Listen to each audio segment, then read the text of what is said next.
ஓம் சதாசிவசமாரம்பாம் சங்கராச்சார்யமத்யமாம் அஸ்மதாச்சார்யபரியந்தாம் வந்தே குருபரம்பராம். ஓம் நாராயணம் பத்மபுவம் வசிஷ்டம் சக்திம் ச தத்புத்திரபராசரம் ச வியாசம் சுகம் கௌடபதம் மகாந்தம் கோவிந்தயோகேந்திரமதாஸ்ய சிஷ்யம் ஸ்ரீசங்கராச்சார்யமதாஸ்ய பத்ம பாதம் ச ஹஸ்தாமலகம் ச சிஷ்யம் தம் தோட்டகம் வார்த்திககாரமன்யான் அஸ்முன் குருன் சந்ததமானதோஸ்மி. ஓம் வியாசாய விஷ்ணுரூபாய வியாசரூபாய விஷ்ணவே நமோ வை பிரம்மநிதயே வாசிஷ்டாய நமோ நமः. ஓம் நமோஸ்து வியாசவிசாலபுத்தே புல்லாரவிந்தாயத பத்ரநேத்ர ஏன த்வயா பாரத தைலபூர்ணः பிரஜ்வாலிதோ ஞானமய பிரதீப. ஓம் வசுதேவசுதம் தேவம் கம்சசானூரமர்தனம் தேவகீ பரமானந்தம் கிருஷ்ணம் வந்தே ஜகத்குரும். ஓம் ஸ்ருதிஸ்மிருதிபுராணானாம் ஆலயம் கருணாலயம் நமாமி பகவத்பாத சங்கரம் லோகசங்கரம் சங்கரம் சங்கராச்சார்யம் கேசவம் பாதராயணம் சூத்ரபாஷ்யகிருதௌ வந்தே பகவந்தௌ புனః புனः. ஓம் நமோ பிரம்மாதிப்யோ பிரம்யா சம்பிரதாய கர்த்ருப்யः வம்சரிஷிப்யோ மகத்ப்யோ நமோ குருப்யः. சர்வோபப்ளவரஹித பிரஜானகண பிரத்யகர்த்தோ பிரம்மைவாகமஸ்மி. ஓம் ஈஸ்வரோ குருராத்மேதி மூர்த்திபேத விபாகினி வ்யோமவத் வியாப்ததேகாய தட்சிணாமூர்த்தயே நமः. ஓம்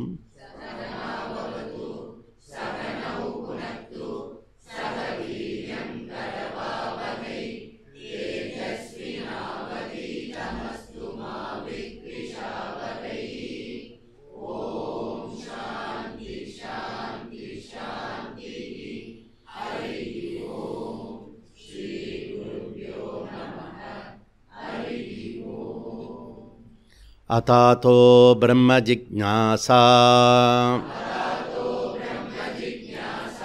ஜன்மாத்யஸ்ய யதஹ சாஸ்திரயோனித்வாத் தத்து சமன்வயாத். Page number 159. ஏவம் அப்யுன்னப்யாசாத் பூர்வ அபவாத விரோதம் பாதராயணः. Very good. ஸோ நம்ம இந்த வியாச பூஜை பண்ணி அந்த வியாச பூஜை மூலயமா நம்ம நாடு முழுக்க பார்த்திங்கன்னா எல்லா இடத்துலையும் குரு பூர்ணிமா அன்றைக்கி தான் எல்லா குருமார்களுக்கும் பூஜை பண்ணுறது. அதனால் நம்மோட விஷயத்தில் குரு சிஷ்ய உறவு ரொம்ப ரொம்ப முக்கியமான உறவு. அதை நம்ம டேக் ஃபார் கிராண்டட் கிடையாது. அதாவது மற்ற உறவெல்லாம் நம்மளை பந்தத்தை பண்ணோம், இந்த உறவில் பந்தத்தை அறுக்கும், மோட்சத்துக்கு கொடுக்கக்கூடிய ஒரு விஷயம் இது நம்ம புரிஞ்சிக்க வேண்டிய ஒரு முக்கியமான விஷயம். நெக்ஸ்ட்டு இதில் பார்த்திங்கன்னா இது பரம்பரையாக இந்த விஷயத்தை கொண்டாடிட்டு வரோம். அதில் எனக்கு ஒரு இம்பார்ட்டண்ட்டு ஒரு பாக்கியம் என்னென்னா 1973 இந்த வியாச பூஜை பண்ணக்கூடிய ஒரு பாக்கியம். ஸோ அது ஆமாம், அரை நூற்றாண்டாக ஸோ கிட்டத்தட்ட ஒரு 52 வருஷமாக வியாசரை வந்து கொண்டாடிட்டு வரேன். அதனால தான் இங்கே நீங்கள் பார்த்தீங்கன்னா நம்ம வியாசா சத்சங்க ஹால் அப்படின்னு நம்ம ஃபஸ்ட்டு பண்ணினது. ஸோ இந்த வியாசா சத்சங்க ஹால் நம்ம வந்து ஏன் அப்படின்னா இது வந்து உள்ளத்தில் ஊறி போயிருக்கிறது. ஸோ அந்த மாதிரி ஒரு விஷயம் வந்து ஏன் வியாசருக்கு வந்து அத்தனை மகிமை அப்படின்னு கேட்டிங்கன்னா, வியாசர் சப்போஸ் இல்லை அப்படின்னா எதெல்லாம் இல்லை?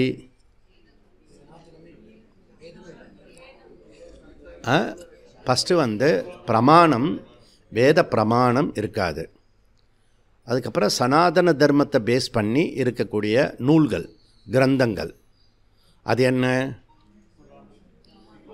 18 புராணங்கள், 18 உபபுராணங்கள். அதற்கு அடுத்து வரக்கூடியது இதிகாச மகாபாரதம். சப்போஸ் வியாசர் இல்லை அப்படின்னா இதெல்லாம் இருக்காது. புரியுதா?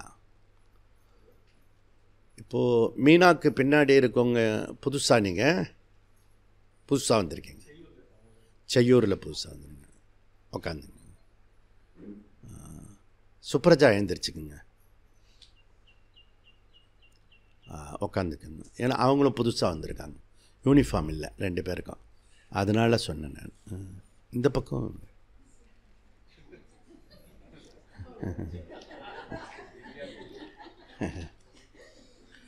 அதாவது டாக்டருக்கு கொடுக்கக்கூடிய மருந்தை 2 மணி நேரம் கழிச்சு போட்டுக்கணும், அதெல்லாம் கரெக்டாக இருக்கிறது.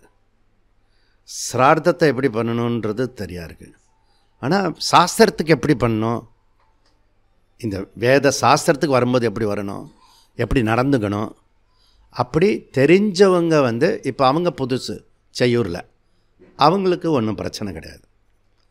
ஆனால் தெரிஞ்சவங்க, பழம் தின்னு கொட்டை போட்டவங்க, அதில் வந்து ஆச்சாரம் இல்லாமல் இருந்தால், அனுஷ்டானம் இல்லாமல் இருக்கிறது தான் தமிழ்நாட்டோட சாபக்கேடு.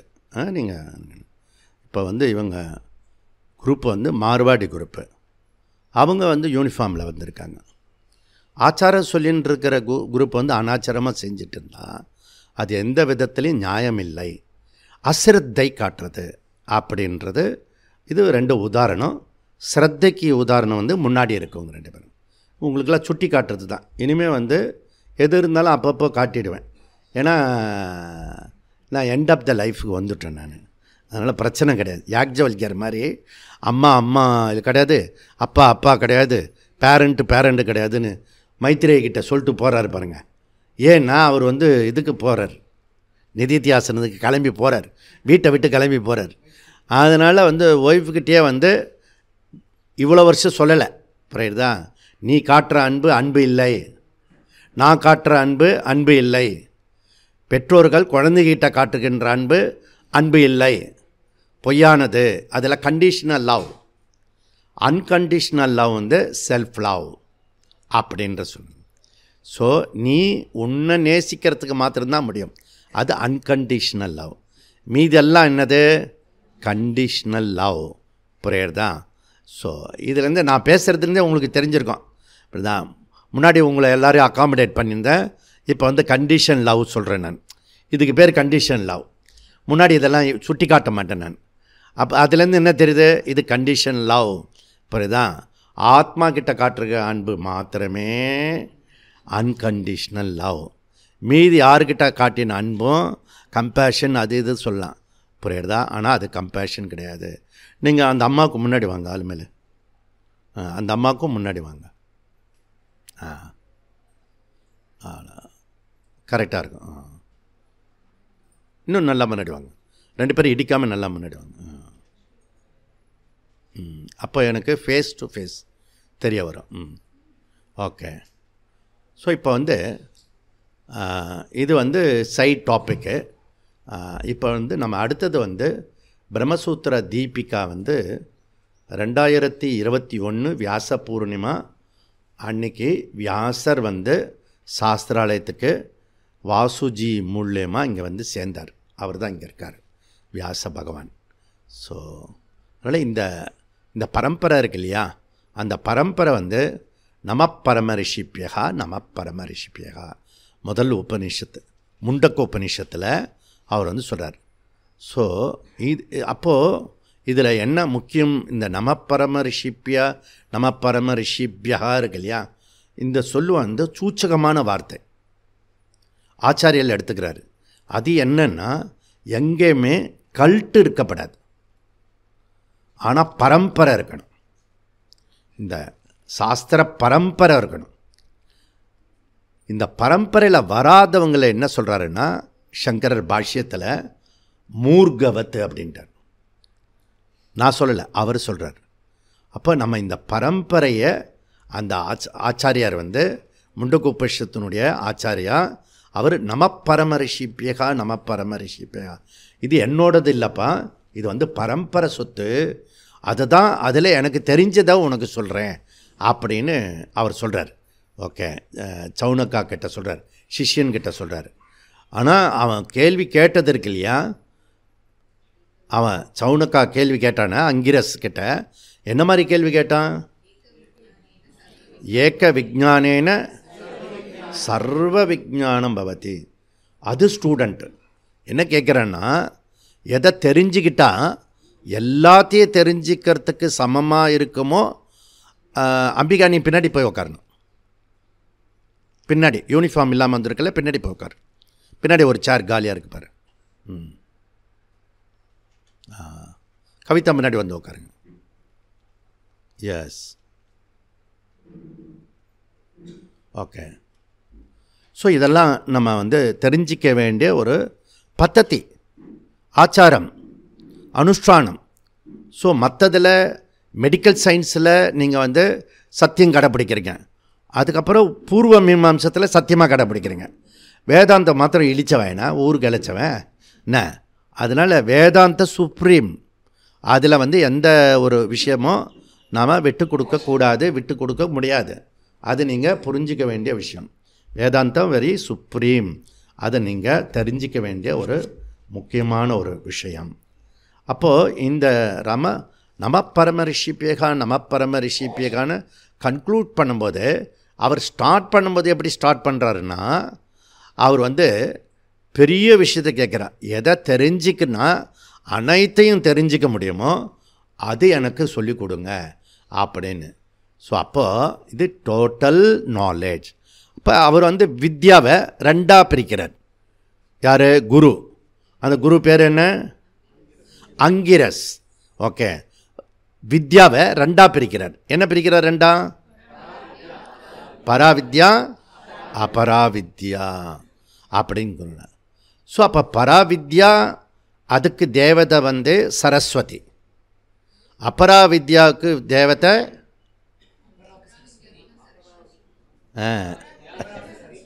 அபராவித்யாவுக்கு சரஸ்வதி, பராவித்யாவுக்கு தட்சிணாமூர்த்தி.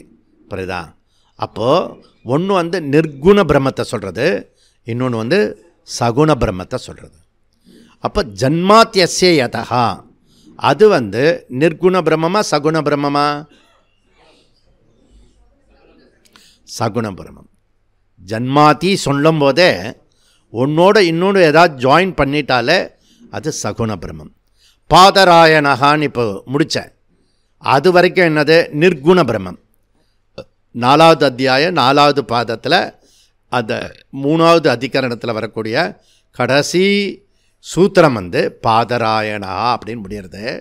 அதில் வரக்கூடிய 7 சூத்திரம் வந்து நிர்குண பிரம்மத்தை சொல்லி, அடுத்தது வந்து சகுண பிரம்மத்தை சொல்லி, அதுக்கப்புறம் சகுண பிரம்மத்தையும் நிர்குண பிரம்மத்தையும் சொல்லி, அதுக்கப்புறம் சகுண பிரம்மத்தில் முடிக்கிறார் வியாசர்.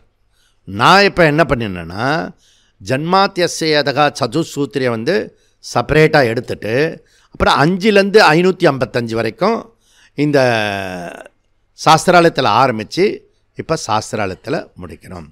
இந்த ஷிபிருக்கு பேர் உபக்கிரம உபசம்ஹார. அப்போ இப்போ என்ன பண்ணிட்டுருக்கோம்? நீங்கள் உபக்கிரம உபசம்ஹார பண்ணிட்டுருக்கோங்க, சமாராதனை பண்ணிட்டுருக்கோம். அப்போது நம்ம வந்து ரிஷிகேஷ், கங்கா, இமாலயா சொல்லிகிட்டு இருந்தோம். ஆனால் கூட விசார பாரதியில் இதை வந்து பூர்ணமாக கம்ப்ளீட்டாக பண்ணிட்டுருக்கோம். அதனால் எங்கே ஆரம்பிக்கிறோமோ அங்கே முடிக்கணும். இது வந்து பத்ததி, இது ஆச்சார பத்ததி. இதை வந்து நம்ம வந்து தெரிஞ்சிக்க வேண்டிய ஒரு முக்கியமான ஒரு விஷயம். சரி, இதில் வந்து பரம்பரை இருக்க, அந்த பரம்பரை வியாசாச்சாரியர் துவக்கத்தில் இருக்கார் அப்படி பார்த்தோம். அதை வந்து விளக்கினவர் வந்து சங்கராச்சாரியர் பாஷ்யக்காரன். இதுக்கு நடுவில் கிருஷ்ணாச்சாரியார் இருக்கார். ஸோ இந்த 3 பேர் வந்து நம்மளுடைய பரம்பரையில் வேதாந்த பரம்பரையில் 3 டெக்ஸ்ட்டு சொல்கிறோம். இந்த வேதாந்தத்துக்கு, வேதாந்தத்தினுடைய சப்ஜெக்ட் மேட்ரு கிரந்தம் 3 கிரந்தம். என்னென்ன கிரந்தம்?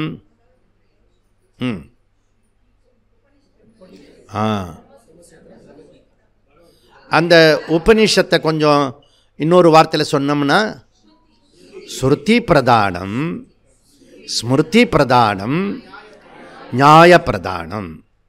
அதில் ஸ்ருதி பிரதானத்தில் எல்லா உபனிஷத்தும், ஸ்மிருதி பிரதானம் ஸ்மிருதி நிறைய இருக்கு. அதில் வந்து முக்கியமானது எது? பகவத்கீதா. பிரதான். நியாய பிரதானம் நிறைய இருக்கிறது. பிரதான். அதில் நம்ம எடுத்துக்கிறது வந்து வியாசர் பண்ணின பிரம்மசூத்திரத்தை எடுத்துக்கிறோம். ஓகே, அப்போ நம்ம சப்ஜெக்ட் மேட்ரு சொன்னால் உபனிஷத்து, பகவத்கீதா, பிரம்மசூத்திரம், இது 3மே நமக்கு நம்மளுடைய சப்ஜெக்ட் மேட்ரு. நீங்கள் வந்து எந்த கிளாஸ் படிக்கிறீங்க, என்ன படிக்கிறீங்க, அதாவது தெரிஞ்சுக்கணும். புரியுதா? இந்த குழந்தைங்கள்லாம் வந்து எல்கேஜி ப்ரீகேஜி குழந்தைங்க வந்து எந்த கிளாஸை வேணால் அட்டன் பண்ணோம். 8ல் போய் உட்காந்துருக்கோம், 7ல் உட்காந்துருக்கோம், அந்த டீச்சரை கண்டுக்க மாட்டான் உபதரம் கொடுக்காத வரைக்கும். புரியுதா? அந்த மாதிரி ஏதோ ஒரு இடத்துல வந்து உட்காந்துடக்கூடாது. நம்மளுடைய சப்ஜெக்ட் மேட்ரு தெரிஞ்சது, அப்புறம் இந்த பரம்பரை தெரிஞ்சிருது. இந்த பரம்பரையில் வந்து ரொம்ப பேர் இருக்காங்க. புரியுதா? அதில் வந்து கிருஷ்ணரே வந்து ப்ரொமோட் பண்ணுறவர் வந்து ஜனகாதயா அப்படின்றார். புரியுதா? ஆனால் அதுக்கு முன்னாடி மைத்ரேயி இருக்கா. ஓகே, மைத்ரேயி ஒரு பெரிய சிஷ்யம் இருக்காங்க. ஓகே, மைத்ரேயை மையமாக வச்சிங்கன்னா இன்னும் 2 பேர் இருக்காங்க.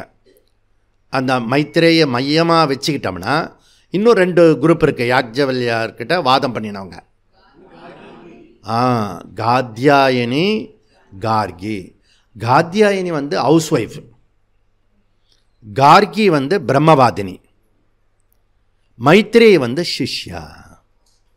மைத்ரேயிக்கு சிஷ்ய குரு உண்டு, காத்யாயனுக்கு குரு கிடையாது. என்னது? யாக்ஞவல்யரோட ஒய்ஃப் தான் 2 பேருமே, காத்யாயனியும் மைத்ரேயும். அதில் ஒருத்தர் தான் சிஷ்யர், இன்னொருத்தர் சிஷ்யே கிடையாது, ஹவுஸ் ஒய்ஃபு. ஏன்? ஒரு கண்ணில் வெண்ணெய், இன்னொரு கண்ணில் சுண்ணாம்பு. 2 பேருமே ஒய்ஃபு தானே, 2 ஒய்ஃபு அவருக்கு. இவன் ஞானி அப்படின்னால அந்த ஞானத்தை ஹவுஸ் ஒய்ஃபாக இருந்தாலும் அந்த ஞானத்தை கேட்குறான், அந்த அறிவோடு கேட்குறான், அந்த சிஷ்ய பாவத்தோடு கேட்குறான். பெண்கள் நாங்கள் கேட்கக்கூடாதா? கண்டிப்பாக கேட்கலாம் அப்படின்றத சொல்கிறாரு. ஸோ அதனால் வேண்டி அவர் வந்து அங்கே சொல்கிறாரு. காத்யாயினிக்கு ஏன் சொல்லலை? கேட்கலை. அதனால் இப்போ ஏன் நான் உங்களுக்கு எடுக்கிறேன்? நீங்கள் இங்கே வந்திருக்கிறதுனால சொல்கிறேன். இப்போ வராதவங்களாம் சொல்லிகிட்டு இருக்க முடியுமா? வர முடியாது. அதனால் நீங்கள் வந்து முடிவு பண்ணிவிட்டு இங்கே வந்திருக்கீங்க, அதனால் நான் சொல்கிறேன். புரியுதா? அப்போ இந்த சாஸ்திரத்தை நம்மக்கிட்ட வந்து கேட்குறவாளுக்கு தான் இதை சொல்லணும் அப்படின்னு ஒரு பద్ధதி இருக்குது. இதில் வந்து கேட்டும் சிஷ்யனாகாமல் இருக்கிற ஒரு குரூப் இருக்குது. அந்த குரூப் யார்? கார்கி குரூப். அவள் வந்து பிரம்மவாதினி. அவளுக்கு குருலாம் கிடையாது. பிரம்மவாதினிக்கு, கார்கிக்கு குரு யாரும் கிடையாது. உங்களுக்கு தெரிஞ்சிருந்தால் சொல்லுங்கள். இப்போ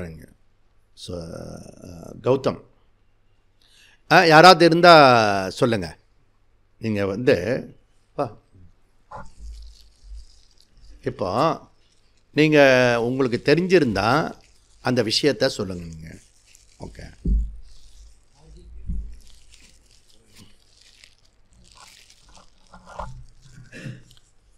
கார்கிக்கு குரு யாராவது இருக்காங்களா?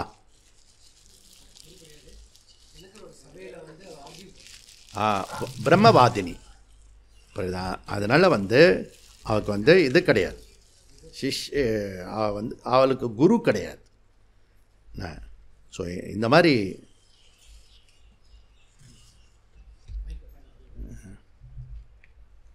ஓகே.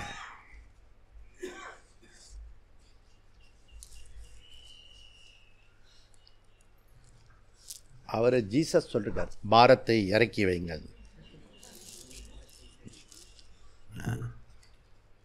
அதில் எல்லா பாரத்தையும் இறக்கி வச்சுட்டேன் நான் இந்த குரு பூர்ணிமாவில். இனிமேல் நீங்கள் அந்த டார்ச்சை எடுத்துக்கிட்டு நீங்கள் உங்களுடைய வேலையை நீங்கள் பண்ணணுன்றத இண்டிகேஷன் சூச்சகம். புரியுதா? நம்ம இங்கே என்ன சொல்லிருக்கோம்னா 7 மணிக்கு 8:30 வரைக்கும் முடிப்போம்னு சொன்னேன். 7 மணிக்கு கிளாஸ் ஆரம்பிச்சிட்டோம். For information. நடுவில் தவிப்பெல்லாம் இருந்திருக்கோம். ஐயோ இப்படி லேட்டாக போயிடுச்சே, இப்படி ஆகிடுமே, அப்படி ஆகிடுமே, அப்படிலாம் ஒன்றுமே ஆகாது. புரியுதா? கரெக்டாக பர்ஃபெக்டாக நடந்துட்டுருக்கோம். இதெல்லாம் நம்ம பார்க்கக்கூடிய ஒரு விஷயம். ஆனால் நீங்கள் எவ்வளோ தடவை என் கூட பிரயாணம் பண்ணினாலும் ஒரு டென்ஷன் ஆகும். ஓகே, இது இப்படி நடக்குமோ, அது அப்படி நடக்குமோ அப்படின்னு. ஆனால் கடைசியில் கரெக்டாக தான் நடந்துட்டுருக்கு. பஸ்ஸை நம்ம மிஸ் பண்ணுறதில்ல. புரியுதா? அது என்னோட குருவோட பிரயாணம் பண்ணுறவங்களுக்கு நன்னா ஒரு காலத்தில் புரிய வரும். புரியுதா?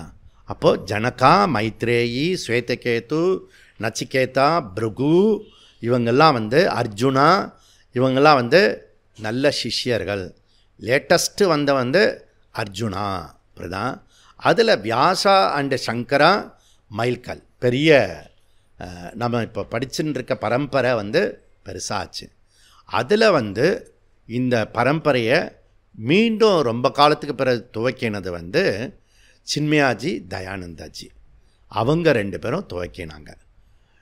இதில் சின்மயாஜி என்ன பண்ணாங்கன்னா, அவர் ஒரு கோர்ஸ் பண்ணினார். ஸோ 2 வருஷம் கோர்ஸு. அந்த கோர்ஸில் எல்லாரையும் வரவழைச்சி அதில் அவங்க ஒரு 6 உபனிஷத்து அப்படி ஒரு கணக்கு வச்சு பண்ணினாங்க. அதேபோல் தமிழ்நாட்டில் இங்கே அந்த மாதிரி ஒரு குரூப் இருந்துக்கிடுது. இந்த பக்கம் அந்த குரூப் என்ன, இந்த இதெல்லாம் சொல்லிக் கொடுப்பாங்களே, நவநீதெல்லாம் சொல்லுங்க, கைவலின்.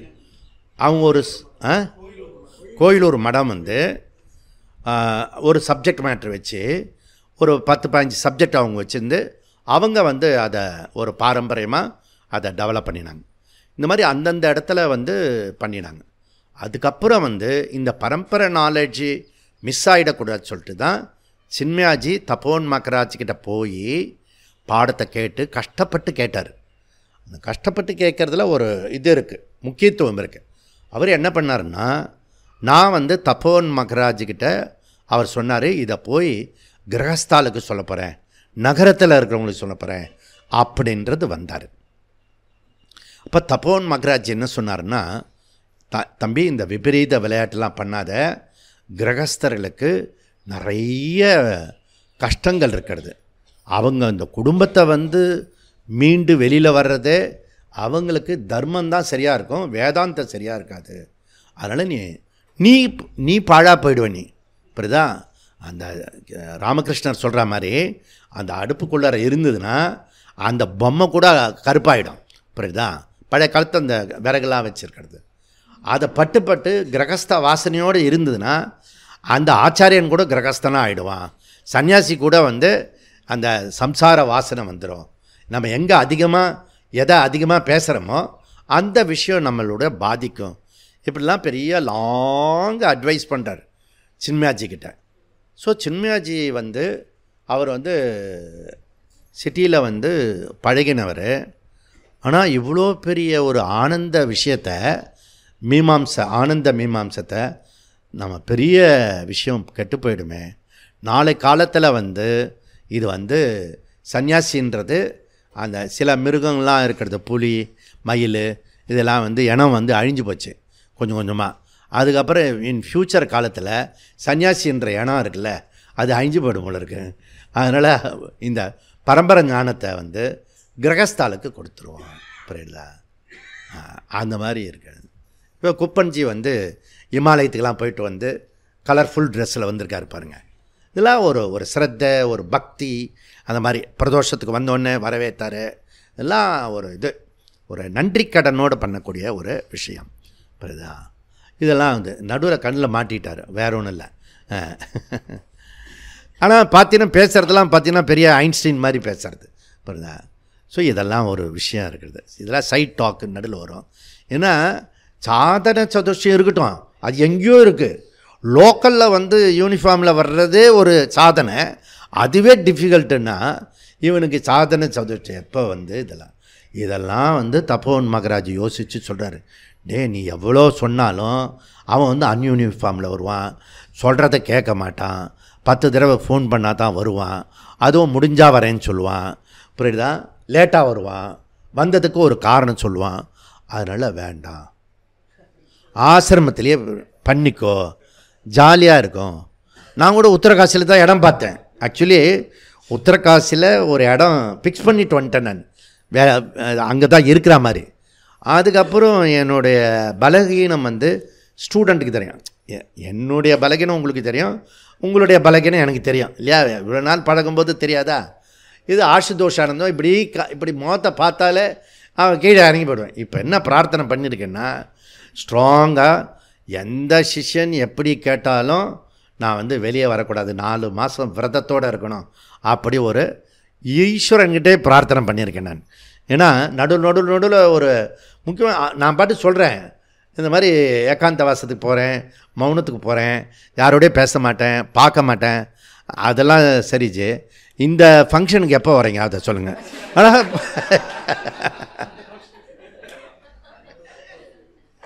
ஒன்று ரெண்டு இல்லை, அவன் டிஃபால்ட்டாக கேட்குறான். ஏன்னா இவர் வந்து பல தடவை இப்படி தான் சொல்லியிருக்காரு. என்ன இப்பயும் அப்படி வந்துடுவார். புரியுறதா? அதுன்னு அதனால தான் பகவான்கிட்டே பிரார்த்தனை பண்ணியிருக்கேன்னு சொன்னேன். புரியுறதா? சரி, அது சைட் டாப்பிக்கு. இப்போ நிறைய சைட் டாப்பிக்கே நிறையா வந்திருக்கு இல்லையா? ஸோ இப்படி இந்த 7 சப்த ரிஷிகளை நாம் வந்து ஆத்ம விசாரத்தில் கொண்டு வந்திருக்கோம். அதில் தப்போவன் மகராஜ்கிட்டேருந்து வெளியில் வந்தவர் வந்து சின்மயாஜி. சின்மயாஜி வந்து சென்னையில் வந்து வகுப்பு எடுக்கும்போது நடராஜன் வந்து மஞ்சக்குடியிலேருந்து வந்து அவர் வந்து பிரிண்டிங் செக்ஷனில் வந்து வேலை தேடி வந்தவர். அவர் இந்த நடராஜன்றவர் எல்லாருமே சென்னைக்கு தான் வருவாங்க வேலை தேடி. அப்படி வந்தவர் வந்து கடன்னு அந்த முமுட்சுத்துவம் இருக்குது, ஆர்வம் இருக்குது, வகுப்பு மேலே ஈடுபாடு இருக்குது. அதனால் அவர் வந்து தூரமாக இருந்தவர் பக்கத்தில் வந்து அவருடைய பிரதான சிஷ்யனாக மாறிட்டார். சின்மயாஜோட பிரதான சிஷ்யனாக மாறி அதுக்கப்புறம் அவருக்கு வந்து சந்நியாச தீட்சை கொடுத்து தயானந்தா அப்படி சொல்லணும். அப்போ அந்த குரூப் வந்து எப்படின்னா, சின்மயாஜி வந்து ரொம்ப ஸ்ட்ரிக்டாக இருப்பார், தயானந்த சுவாமிஜி வந்து ரொம்ப வந்து தயால குணத்தோடு இருப்பார். இவர் எப்படின்னா ஒரு தடவை மைக்கு வைக்கல சின்மயாஜிக்கு. அதான் இவர் வரும்போது மைக்காரன் அதான் தெரியல, அவன் வெளியில் போயிடுவான், அவ்வளோ நேரம் உட்கார முடியாது அவனால். அதுவும் மைக் செட் பண்ணிவிட்டு இது பண்ணிவிட்டு போயிடுவான். அந்த டயத்தில் வந்து இப்போ தயானந்த சுவாமிஜி வருவார், சுத்தானந்த சுவாமிஜி, குணானந்தா, இந்த ஒரு குரூப்பெல்லாம் பட்டாளெல்லாம் வருவான், அவரோட படைசூழ வருவாங்க. அப்புறம் கண்ணை மூடி பிரார்த்தனை பண்ணி கண்ணை திறக்கும்போது இந்த குரூப்லாம் போயிடும் வெளியில். அது வந்து கடைசி வரைக்கும் கிளாஸ் எங்களுக்கு கிடையாது. புரியுதா? ஆஃபீஸ் ரூம், அந்த ரூம், இந்த ரூம் அப்படி சொல்லிட்டு கடைசி வரைக்கும் அப்படி தான் இருந்தாங்க. ஆனால் கூட தயானந்த சுவாமிஜி என்ன பண்ணாருன்னா, அந்த சுத்தானந்த சுவாமிஜிக்கு இவ்வளோ பாடுபட்டு நம்ம போனோம் இல்லையா, அந்த ஆசிரமத்தெல்லாம் எஸ்டாப்ளிஷ் பண்ணது சுத்தானந்த சுவாமிஜி. அவர் என்ன பண்ணாருன்னா, அந்த நன்றி கடனோட மேனேஜிங் டைரக்டர் வந்து சுத்தானந்த சுவாமின்னு சொல்லிட்டு இதில் எழுதி வச்சுட்டு போயிட்டார். ஆனால் சுத்தானந்த சுவாமிஜிக்கு தன்னை பற்றி தெரியும், நமக்கு பாடலாம் எடுக்கவும் வராது, எடுக்க வரலைன்னா கூட பரவாயில்ல, கேட்கவும் உட்கார முடியாது. அதனால் அவர் வந்து அடுத்த ஆளுக்கு சுவாமிஜி அன்பாக பண்ணிட்டார். நான் வந்து பணத்தை அள்ளி போட்டு எஸ்டாப்ளிஷ் பண்ணுவேன், செங்கல் அடுக்குவேன், அவ்வளோதானே தெரியும் என்னன்னு சொல்லிட்டு நியாயமாக ஒத்துண்டு அவர் வந்து வெளியில் வந்துட்டார். ஸோ இது இப்படி சின்மயாஜி தயானந்த சுவாமிஜி இந்த பரம்பரையை வந்து உண்டாக்கி அதில் லாஸ்ட்டு பேட்ச் இவங்க எல்லாரும் 2 பேரும் ஒன்றா இருக்கும்போது இருக்கிற லாஸ்ட்டு பேட்ச்சு சாந்திபினியில் ஒரு 30-40 சாதுஸ் வெளியில் வந்தாங்க. அது பெரிய பெஸ்ட்டு டீம். அது சில சமயம் நமக்கு பெஸ்ட்டு டீம் கிடைக்கும். அந்த மாதிரி ஒரு பெஸ்ட்டு டீமு அந்த சாந்திபினி ஆசிரமத்தில் வந்தவர். அதில் ஒருத்தர் வந்து சுவாமி பரமார்த்தானந்தாஜி. இங்கே ஒரு சுத்தானந்தா இருக்கிற உத்தண்டியில். அந்த மாதிரி ஒரு பெரிய group. Okay, bright and brilliant group. Okay, பாடத்தை அப்படியே ஒத்திக்கிட்டு வர குரூப்பு. அதில் பரமார்த்தானந்தாஜி வெளியில் வந்து அவர் என்ன பண்ணாருன்னா சின்மயாஜியும் தயானந்தஜியும் 2 பேரையும் வழிபட்டுண்டு தனியாக அவர் ப்ராக்டிஸ் பண்ணினார். ஸோ சொல்லி கொடுத்தார். அவங்க 2 பேரும் சொன்னதுனால நமக்கு கிடைச்சதை கொடுத்து விடணும் அப்படி சொல்லி அந்த விஷயத்தை சப்ஜெக்ட் எடுக்க ஆரம்பித்தார். அதில் நீங்கள் பார்த்தீங்கன்னா இந்த சின்மயாஜி தயானந்தாஜிக்கு பிறகு முத்தான ஒரு ஆச்சாரியா அப்படி சொன்னால் பரமார்த்தானந்த சுவாமிஜி அப்படிதான். ஸோ எனக்கு பாருங்கள், நான் வந்து காலத்தை நிர்ணயம் பண்ணி செஞ்சு பழக்கம்.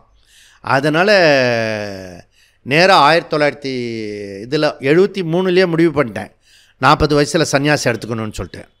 நல்லா புரிஞ்சுக்கோங்க. நிறைய பேர் கேட்பாங்க, உங்களுக்கு என்ன வாழ்க்கையில் துன்பம் ஆகிடுச்சு சன்னியாசி எடுத்துக்கிட்டிங்கன்னு கேட்பேன். 73 என்ன துன்பம் வரும்? 8th ஸ்டாண்டர்ட் படிக்கும்போது என்ன துன்பம் வரும்? எக்ஸாம் வேணால் துன்பம் இருக்கும். நான் எக்ஸாம் பார்த்து பயப்பட்டதே கிடையாது. இப்படிதான், எந்த துன்பமும் கிடையாது. அது சந்நியாசத்தில் இவரை மாதிரி சங்கரர் மாதிரி இந்த மாதிரி ஒரு பெரிய குரூப் இருக்குது, விவேகானந்தர் மாதிரி வரணுன்ற ஒரு எண்ணத்தில் நான் வந்து தீர்மானம் பண்ணி ஆவேசத்தில் எடுக்கலை. 40 வயசில் ஒரு மெச்சூரிட்டி வரும் அப்படின்னு நானே எனக்கு கணக்கு போட்டுக்கிட்டேன். அப்படி போட்டு யாருக்கும் சொல்லாமல் உள்ளத்துக்குள்ளே பூட்டி வச்சுக்கிட்டேன் நான். புரியுதா?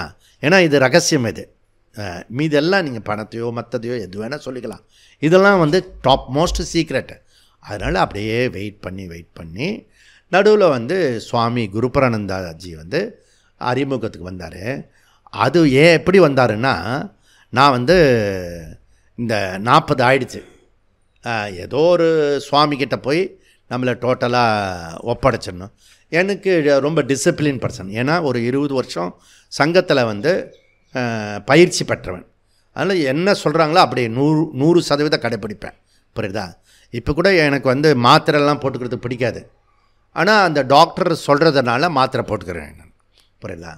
ஸோ அது 26 வரைக்கும் போட்டுப்பேன்னு சொல்லியிருக்கேன். அதுக்கப்புறம் போட்டுக்க மாட்டேன்னு சொல்லியிருக்கேன். அது ஒரு ஒப்பந்தம். புரியுதா? ஸோ இதெல்லாம் இருக்கிறது. அப்போ போட்டுண்டுன்னு வச்சுங்களேன், இவங்க ஆவேசம் மாத்திரை போட்டுட்டியா அது ஃப்ளைட் ஏறும்போது ஆதார் கார்டு கொண்டு வந்தியான்னு கேட்குற மாதிரி ஒரு இன்ட்ரெஸ்ட் இருக்கும். ஆனால் வந்து மாத்திரை போட்டுன்னா மாத்திரை எடுத்து கொடுத்துக்கணும்ல, அது பண்ண மாட்டான். எதை பண்ணணுமோ அதை பண்ண மாட்டான். ஆனால் அது ஆவேசப்படுவான். இப்படி இருக்கிறதுன்னு இந்த மாதிரி. அப்போது இந்த சுவாமி வந்து 40 வயசு ஆகும்போது நானாக ஆர்ஷ வித்யா குருகுலத்துக்கு போயிட்டேன். போய் கண்டுபிடிச்சி அங்கே ஒரு சுவாமி இருந்தார், சுவாமி ஓம்காரானந்தா. எனக்கு பழைய பழக்கம் வேறு, நல்லா தெரியும் அவரை. அதனால் போனால் அங்கே வந்து இடிக்கிறது, டிஸ்டர்ப் ஆக்கிறது. ஓகே. அதுக்கப்புறம் அங்கே ஒரு பிரம்மச்சாரி, நோ நீங்கள் வந்து சென்னையில் ஒருத்தர் இருக்கார், நீங்கள் அங்கே போங்க அப்படின்னு அவர் சுவாமி குருபரானந்தா காட்டினார். அப்புறம் சுவாமி குருபரானந்தா வந்து பரமார்த்தானந்தாஜியை காட்டினார். இது என்னுடைய குரு பரம்பரையோடைய லீடிங். அப்புறம் சுவாமி பரமார்த்தானந்தா அவர் தான் குரு அப்படி. ஸோ கைட் பண்ணினவர் சுவாமி குருபரானந்தாஜி. ஸோ சப்ஜெக்டை வந்து கொண்டு வந்து கொடுத்தவர் வந்து சுவாமி பரமார்த்தானந்தாஜி. பிடிச்சதே புளியங்கொம்பாக நான் பிடிச்சிட்டேன் நான். புரியல? அவர் தான் நாடு முழுக்க எல்லா சப்ஜெக்டுக்கும் அத்தாரிட்டி பர்சன். புரியுதா? அந்த அத்தாரிட்டி பர்சன்கிட்ட நான் வந்து சப்ஜெக்ட் கேட்டு, இதில் என்ன விசேஷன்னா காலம் கம்மியாயிடுச்சு. புரியுதா? அதனால் அவர்கிட்ட சப்ஜெக்ட் கேட்கும்போதே என்னுடைய ஸ்டூடெண்ட்டுன்னு சொல்லக்கூடிய வரவங்களுக்கு வகுப்பு எடுக்க ஆரம்பித்தேன். அப்போது என்னுடைய ஜர்னி எப்படி இருந்ததுன்னா, குரு கம் சிஷ்யா ரெண்டுமே கனெக்டடாக இருந்தது. புரியுதா? அதனால் வந்து கடந்த ஒரு 20-30 வருஷமாக நான் குரு இல்லைன்னு முடிவு பண்ணிட்டேன். அதனால் இவங்க எல்லோரும் ஃப்ரெண்ட்லியாக தான் மூவ் பண்ணிகிட்டே இருந்தேன் நான். அதுக்கப்புறம் ஆத்ம விசாரம் பண்ணி தீபிகா பண்ணி ஓரளவுக்கு சப்ஜெக்டிவாக பேச ஆரம்பித்தோடனே அந்த சப்ஜெக்டும் சாதன சதுஷ்டியம் ஓரளவுக்கு அவங்களுக்கு வந்ததுனால ஈகோயிஸ்டிக்காக இல்லாமல் ஐ நோஷன் ரொம்ப கம்மியாக இருந்து அதில் வந்து சாஸ்திரத்தை படித்ததுனால நான் வந்து இப்போ சமீபத்தில் நீங்கள்லாம் சிஷ்யர்கள், நீங்கள் இப்போ சிரவணம் பண்ணிட்டுருக்கீங்க அப்படின்னு 2025 95 ஆரம்பித்தது சத்சங்கம் சொல்லியிருந்தது. 2025 தான் இப்போ தான் நீங்கள் பண்ணிட்டு இருக்கிறது சிரவணம் அப்படின்னு கொஞ்சம் பேரை சொன்னேன். அதில் கொஞ்சம் பேருக்கு மேலே இருக்கிறவங்க அவங்க சத்சங்கத்தில் தான் இருக்காங்க. ஸோ யார் வந்து அந்த ஐ நோஷன் இல்லாமல் சப்ஜெக்டாக கேட்குறாங்களோ அவங்கெல்லாம் சிரவணம். அந்த சிரவணத்துக்கு வரக்கூடியவங்க கொஞ்சம் பேர் எனக்கு தென்பட்டாங்க. ஆனால் ஸ்பெசிஃபிக்காக அவங்க பேரெல்லாம் சொல்லக்கூடாது. ஏன்னா இன்னொருத்தரை சத்சங்கம் சொன்னால் தாரதமியம் வரும். தாரதமியம் பேதம் வரக்கூடாது எங்கேயுமே. அதனால் அதை பொதுவாக சொல்லி விட்டுட்டேன். அப்படி இந்த பயணமானது அழகாக இப்போ வந்து முடிஞ்சிருக்கிறது. இந்த 31வது ஆண்டில் வரக்கூடிய ஒரு விஷயம், 52வது வியாச பூஜையில் கலந்து கொள்ளக்கூடிய ஒரு விசேஷம். இதில் நீங்கள் எல்லோரும் வந்திருக்கீங்க. அதுவும் நம்ம ஒரு பூர்த்தி பண்ணிட்டு வந்திருக்கோம். சஷ்டியப்த பூர்த்தி, சதாபிஷேகம் அப்படிலாம் வந்து சாதாரணமாக சஷ்டியப்த பூர்த்திக்கு என்ன பண்ணணும்? யார் வந்து சஷ்டியப்த பூர்த்தின்னு சொல்லுவான்? உயிரோடு இருந்தால் 60 வயசு ஆகியிருந்தால் சஷ்டியப்த பூர்த்தி. குவாலிஃபிகேஷன்லாம் தேவையில்லை, அவனுக்கு வயசாக இருக்கணும் 60, புரியுதா? அப்புறம் பவுசு இருக்கணும். அப்படி இருந்தால் சஷ்டியப்த பூர்த்தி பண்ணலாம். அதுக்கப்புறம் 80 பூர்த்தி பண்ணால் அவளுக்கு என்ன பண்ணலாம்? சதாபிஷேகம் பண்ணலாம், புரியுறதா? அந்த மாதிரி கிடையாது இது வேதாந்தம். ஒரு சீனியாரிட்டிலாம் கிடையாது. இதில் எப்படி சாதன சதுஷ்டியத்தோட இந்த சப்ஜெக்டும் அதில் கூட வந்தவங்களுக்கு இந்த விஷயத்தை நம்ம சொல்லுவோம், புரியுறதா? அப்போது இதில் 2 ரூட் இருக்கிறது, 2 விஷயம் இருக்கிறது. ஏன்னா மேலே டாப்பில் 2 இருக்குது. ஒன்று பிரம்மன், ஒன்று பிரம்மன், இன்னொன்று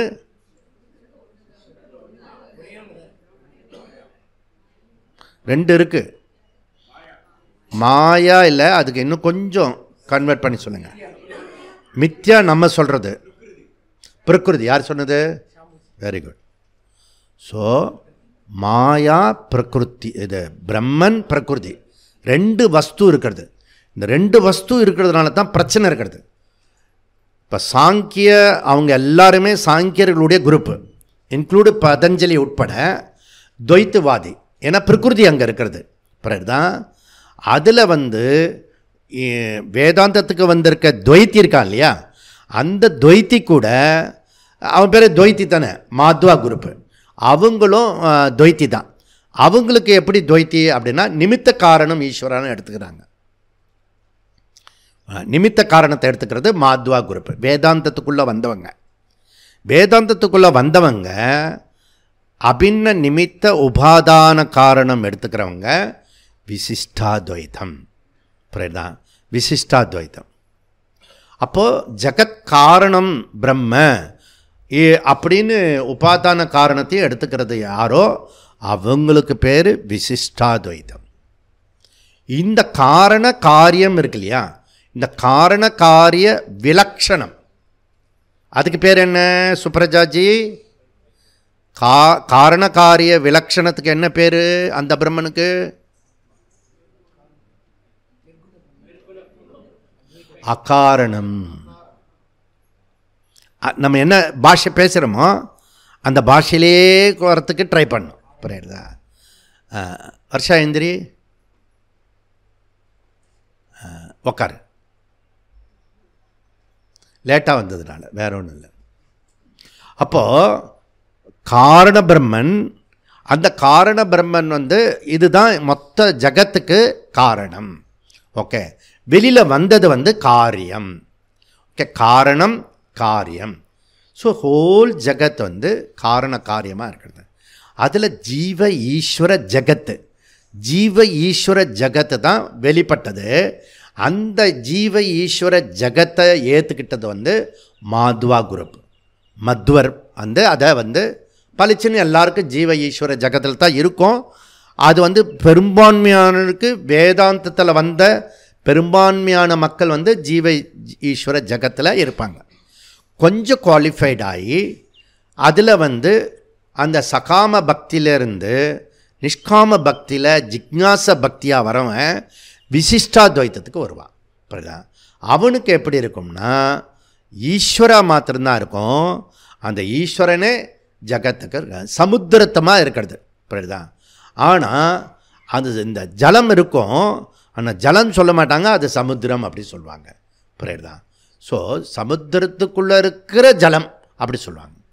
இந்த அகாரணத்துக்கு வந்த அத்வைதி, நிர்குண பிரம்மத்துக்கு வந்த அத்வைதி, சகுண பிரம்மத்தை விட்ட அத்வைதி, அவன் என்ன சொல்கிறான்னா சமுத்திரமும் ஜலந்தான், அலையும் ஜலந்தான், கடலும் ஜலந்தான், ஜலமும் ஜலந்தான், ஜலந்தான் இருக்கிறது அப்படின்னு ஏக வஸ்துவா அத்வைத வஸ்துவா பார்க்குறவன் வந்து அத்வைதி.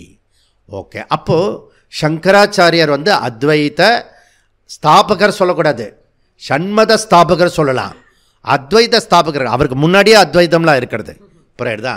அதை எஸ்டாப்ளிஷ் பண்ணினார். புரியுதா? அந்த விஷயத்தை உணர்ந்து அதை வந்து எல்லா இடத்துலையும் போய் சொன்னார். அந்த சங்கராச்சாரியருடைய குரூப்பு அத்வைத குரூப்பு. ராமானுஜருடைய குரூப் வந்து விசிஷ்டாத்வைத்த குரூப்பு. மத்வருடைய குரூப்பு துவைத்த குரூப்பு. ஓகே, துவைத்த விசிஷ்டாத்வைத்த அத்வைத்தம். ஓகே, இப்படி வருகிறது. அதே போல் நமக்கு வந்து ஆஸ்திக தர்சனம், நாஸ்திக தர்சனம், அதை தவிர எக்ஸ்ட்ரா நான் ஒரு 6 சொல்லிட்டேன். அது என்ன? அது நாஸ்திக தர்சனம். பிரமதன்றது நாஸ்திக தர்சனம். விதேச தர்சனம் அது யாரும் இது வரைக்கும் சொன்னதில்லை. புரியுதா? இன்றைய காலகட்டத்தில் நிறைய இடத்துல வந்து பரமார்த்த சுவாமிஜி அந்த விதேசி தரிசனத்தை சயின்ஸை வந்து சொல்லாமல் இருக்க முடியாது. மாடர்ன் சயின்ஸு, மாடர்ன் எஜுகேஷனு அதை வந்து இப்போ இருக்கிற சேலஞ்சஸ் எங்கே இருக்குன்னா மாடர்ன் சயின்ஸு, மாடர்ன் எஜுகேஷன், அதை வந்து நம்ம விதேசி தரிசனத்தில் போட்டுட்டோம். சதுசூத்திரி எடுக்கும்போதே நாம் 18 டிவிஷனாக பிரிச்சுட்டோம் இந்த தத்துவத்தை. அப்போ ஆஸ்திக தரிசனம் வந்து 6 தரிசனம் இருக்குது. அந்த ஆஸ்திக தரிசனம் 6 என்னென்ன?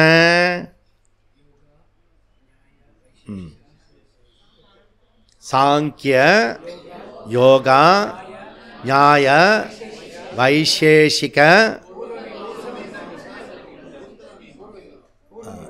கரெக்டாக இருக்கா?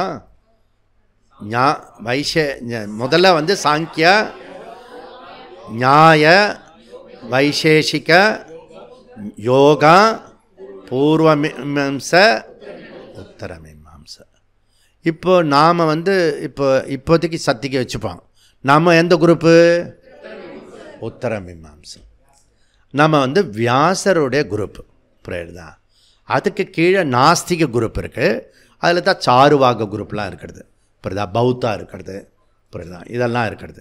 இப்போ இந்த சாருவாக குரூப்பில் இருக்கிற சாருவாகத்தை உண்டாக்கின பிரகஸ்பதி, அவன் தான் சாருவாக. அவனுடைய கொள்கை என்னென்னா கடனை வாங்கு, உடனே வாங்கு, எதெல்லாம் விரியுமோ அதெல்லாம் பத்திரம்லாம் வச்சுடு, நல்ல ஆனந்தமாக இரு, வாழ்க்கையை வாழற வரைக்கும் சந்தோஷமாக இரு. கடன் கொடுக்க முடியலையே, கவலையே படாத, கொடுக்காத. கேட்பானே, அவன் கேட்பான், அவனுடைய தார்மீக உரிமை. கொடுக்காதது உன் உரிமை. இப்படி ஒரு தத்துவம் என்ன புரிஞ்சுங்க? இது ஒரு தத்துவமாக இது. அவனுக்கு பேர் சாருவாகன்னு பேர். இப்போ நான் சொல்கிறேன், இது நீங்கள் யோசிச்சுக்குங்க. இந்த சாருவாக குரூப்பு இப்போ ஜாஸ்தியாக இருக்கிறதா, மத்வ குரூப்பு ஜாஸ்தியாக இருக்கா, விசிஷ்டாத்வைத்தம் ஜாஸ்தியாக இருக்கா, அத்வைதம் ஜாஸ்தியாக இருக்கா? சாருவாக குரூப்பு அப்படியே மெதுவாக கன்வெர்டட் ஆகி பௌத்த குரூப்புக்கு போச்சு. நாட்டில், தேசத்தில், பாரதத்தில் நிறைய பேர் பௌத்தத்துக்கு போயிட்டான். அதனால் இப்போ பாரதம் வந்து 1+8 9 பிரிஞ்சிருக்கு. நீங்கள் பார்த்துருப்பீங்க. அந்த 9ல் இப்போ இருக்கிறது தவிர மீதி 8 இருக்கு இல்லையா, அதெல்லாம் பௌத்தா குரூப்பாக போயிடுச்சு. பௌத்தனா போன பிறகு அங்கேருந்து எஸ்டாப்ளிஷ் பண்ணி ஏஷியா முழுக்க போயிடுது. ஸோ ஏஷியா போகும்போது இந்த பக்கம் சைனா கிட்ட போயிடுது. அப்படின்னா சைனீஸ் முழுக்க அவங்களுடைய பாரம்பரிய மதத்தை விட்டுட்டு அவங்க என்ன பண்ணிட்டாங்க, அவங்க பௌத்தனாக மாறிட்டாங்க. நல்லா புரிஞ்சுக்குங்க. சைனா பழைய மதத்தை விட்டுட்டு அந்த எல்லாரையும் ஒன்றுன்னு நினைக்கக்கூடிய பழைய மதங்கள் இருக்குது, அதில் விட்டுட்டு பௌத்தர்களாக மாறிட்டாங்க. இதை நீங்கள் வச்சுக்கணும். ஓகே, அப்போ தான் அடுத்த டேட்டா உங்களுக்கு வந்து நான் சொன்னால் வந்து பகீருன்னு. அது என்ன அப்படின்னா, இன்றைக்கி உலக மக்கள் தொகையில் அதிகமாக இருக்கிறது வந்து 230 கோடி வந்து இஸ்லாமியர்கள், 230 கோடி வந்து 235 கோடி இஸ்லாமியர்களாக இருக்காங்க, 200 கோடி வந்து கிறிஸ்தவர்களாக இருக்காங்க, 190 கோடி வந்து எந்த சாமியும் கும்பிடாதவர்கள். அதில் வந்து 120 கோடி வந்து ஹிந்துக்கள். 4வது இடத்துல இருக்கிறது வந்து ஹிந்துக்கள், சனாதன தர்மத்தை வழிபட வேண்டியவர்கள். நல்லா வார்த்தையெல்லாம் கவனிக்கணும்.